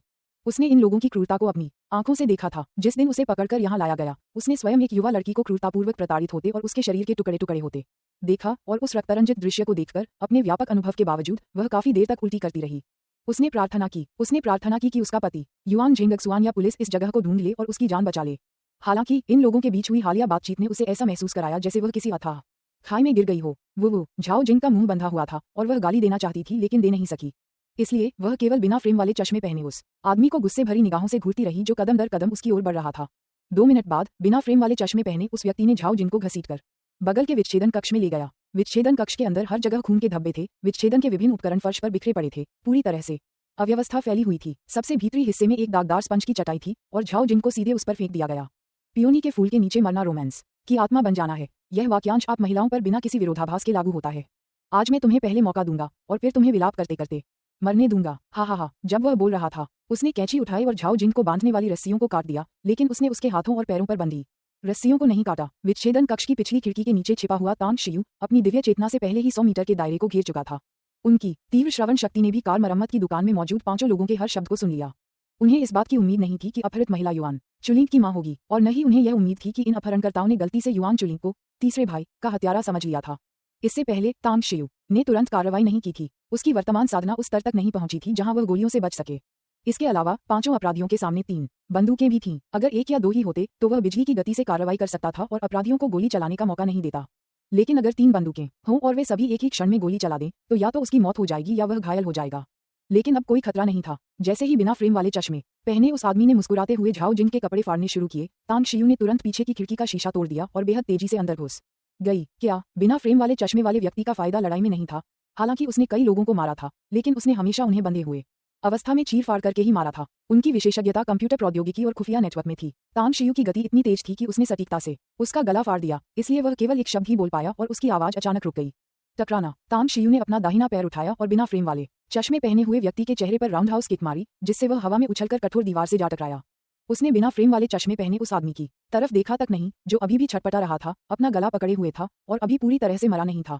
इसके बजाय उसने झाओ जिंग की ओर रुख किया, उसे चुप रहने का इशारा किया और फिर उसके मुंह से कपड़ा हटा दिया। आप कौन हैं? स्वर्ग से आए एक उद्धारकर्ता ने झाओ जिंग को परमानंद से भर दिया। वह तांग शियू के इशारे को समझ गई थी, इसलिए उसकी आवाज बेहद धीमी थी। तांग शियू ने फुसफुसाते हुए कहा, तुम्हें ये जानने की जरूरत नहीं है कि मैं कौन हूँ। तुम्हें बस इतना समझने की जरूरत है कि मैं तुम्हें बचाने के लिए यहाँ हूँ। मैं अब तुम्हारे हाथ पैर खोल दूंगा और फिर तुम इस पीछे वाली खिड़की से भाग जाओगे। झाओ जिंग ने तुरंत पूछा, आपका क्या ख्याल है? तांग शियू ने गंभीर स्वर में कहा, ये सभी लोग हत्यारे हैं और इन्हें दुनिया में जिंदा छोड़ना एक आपदा है। मुझे उन सभी को खत्म करना होगा। झाओ जिंग ने हैरानी से कहा, क्या तुम पागल हो? यहाँ 4 और लोग हैं और उन सबके पास चाकू और बंदूकें हैं। गोलियों की आंखें नहीं होती। तुम्हें मेरे साथ भाग जाना चाहिए। हम बाहर निकलते ही तुरंत पुलिस को फोन करेंगे। और मेरे पति के साथ कई अंगरक्षक रहते हैं। क्या उनका तलाक नहीं हो गया था? तांग शियू की आंखों में हैरानी की झलक दिखाई दी और उसने सिर हिलाते हुए कहा, मैंने अभी अभी उनकी बातचीत सुनी। मुझे पता है कि उनका एक मुखबिर लोक सुरक्षा ब्यूरो में है। पुलिस को बुलाते ही उन्हें तुरंत खबर मिल जाएगी और वे भाग जाएंगे। अब इन सबको एक ही झटके में पकड़ने का अच्छा समय है। मैं इसे हाथ से जाने नहीं दे सकता। चिंता मत करो, मैं इन छोटे मोटे मस्खरों को संभाल सकता हूँ। झाओ जिंग के चेहरे के भाव बदल गए। उसने इन अपहरणकर्ताओं से इतनी चालाकी की उम्मीद नहीं की थी, यहाँ तक कि सार्वजनिक सुरक्षा ब्यूरो में उनका एक मुखबिर भी था। तो सावधान रहें। ये कहने के बाद तांग शियू की मदद से वह पीछे की खिड़की से सफलतापूर्वक भाग निकली। झोपड़ी में बेगोनिया के टैटू वाला आदमी और एक आंख वाला व्यक्ति आराम से बैठे धूम्रपान और शराब पी रहे थे। उनके चेहरे पर अजीब सी मुस्कान थी और वे कभी कभी बगल के विच्छेदन कक्ष की ओर जाने वाले दरवाजे की ओर देखते थे। उनके भाइयों में से जो अपने छोटे भाई को सबसे ज्यादा नियंत्रित नहीं कर पाता था, वह था ओल्ड सिक्स। कोई हलचल क्यों नहीं है? क्या ओल्ड सिक्स हमेशा शरारत करते समय बहुत शोर नहीं मचाता था? वन आइट को धीरे धीरे एहसास हुआ कि कुछ गड़बड़ है और उसने आश्चर्य से कहा। बेगोनिया के टैटू वाले व्यक्ति ने हंसते हुए कहा, ओल्ड सिक्स शायद अच्छी फॉर्म में नहीं है। उसने कुछ ही चालों में खेल खत्म कर दिया। अगर मैं एक महिला होती तो मैं ओल्ड सिक्स जैसे खूबसूरत लड़के को कभी पसंद नहीं करती, जो 3 सेकंड में ही गोली मार लेता है। एक आंख वाला व्यक्ति स्वाभाविक रूप से शंकालु था और उसका चेहरा काफी गंभीर हो गया। उसने सिर हिलाकर कहा, मुझे ऐसा नहीं लगता। ओल्ड फोर, मेरे साथ आकर जांच कर लो। धुंधली आंखों वाला वह व्यक्ति लड़खड़ाते हुए एक आंख वाले व्यक्ति के साथ खड़ा हुआ और बगल के विच्छेदन कक्ष की ओर चल पड़ा। जाते समय उसने मेज से पिस्तौल भी उठा ली। टकराना। एक आंख वाले ने दरवाजा लात मारकर खोल दिया और धुंधली आंखों वाला आदमी अकड़ते हुए कमरे में घुस गया। जब उसकी धुंधली दृष्टि अंदर बिना फ्रेम वाले चश्मे पहने हुए व्यक्ति के शव पर पड़ी तो उसकी पुतलियां तुरंत सिकुड़ गईं और उसका शरीर पल भर में तनावग्रस्त हो गया। पफ, बिना किसी चेतावनी के एक तेज चाकू नशे में धुत व्यक्ति के दिल में घुस गया, जिससे उसका दिल मरोड़ उठा और पल भर में क्षत विक्षत हो गया। फिर एक जोरदार मुक्का उसकी छाती पर लगा, जिससे उसका शरीर दरवाजे के बाहर खड़े एक आंख वाले व्यक्ति की ओर जा गिरा। हरामी। वन आइट का चेहरा विकृत हो गया और उसने तेजी से अपनी कमर से एक त्रिकोणीय संगीन निकाल ली। शराब के नशे में धुत व्यक्ति के शरीर को एक तरफ धकेलने के बाद वह दहाड़ते हुए तांग शियू की ओर दौड़ा। उसी समय फीनिक्स का टैटू बनवाए हुए व्यक्ति और बिना शर्ट पहने अधेड़ उम्र के व्यक्ति ने भी शोर सुनकर अपने चाकू और बंदूकें उठाईं और दौड़कर वहां पहुंच गए। एक कीड़ा रथ को रोकने की कोशिश कर रहा है, जो खुद को जरूरत से ज्यादा आंक रहा है।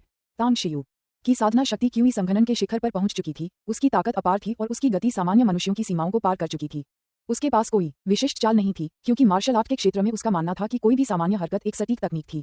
उसकी पैनी निगाहें त्रिकोणीय संगीन की ठंडी चमक पर टिक गईं और जैसे ही वह फुर्ती से चकमा खाया, उसके हाथ में मौजूद तेज चाकू ने पलक झपकते ही एक आंख वाले की चाकू पकड़े हुए कलाई को चीर दिया। क्या असहनीय दर्द के साथ जिस क्षण त्रिकोणीय संगीन गिरी, एक आंख वाला तुरंत पीछे हट गया।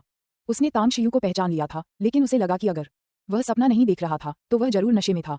क्योंकि वह जिस तांग शियू को जानता था वह एक मूर्ख था जिसका दिमाग एक कार दुर्घटना में क्षतिग्रस्त हो गया था। हिलो मत। कुछ ही मीटर की दूरी पर बेगोनिया के टैटू वाले व्यक्ति ने अपनी काली बंदूक तान शियाओ की ओर तान दी और उग्रता से चिल्लाया। तांग शियू ने व्यंग्य किया और उसी समय पीछे हट गया। बिना जरा भी हिचकिचाए वह विच्छेदन कक्ष की पिछली खिड़की से बाहर निकल भागा।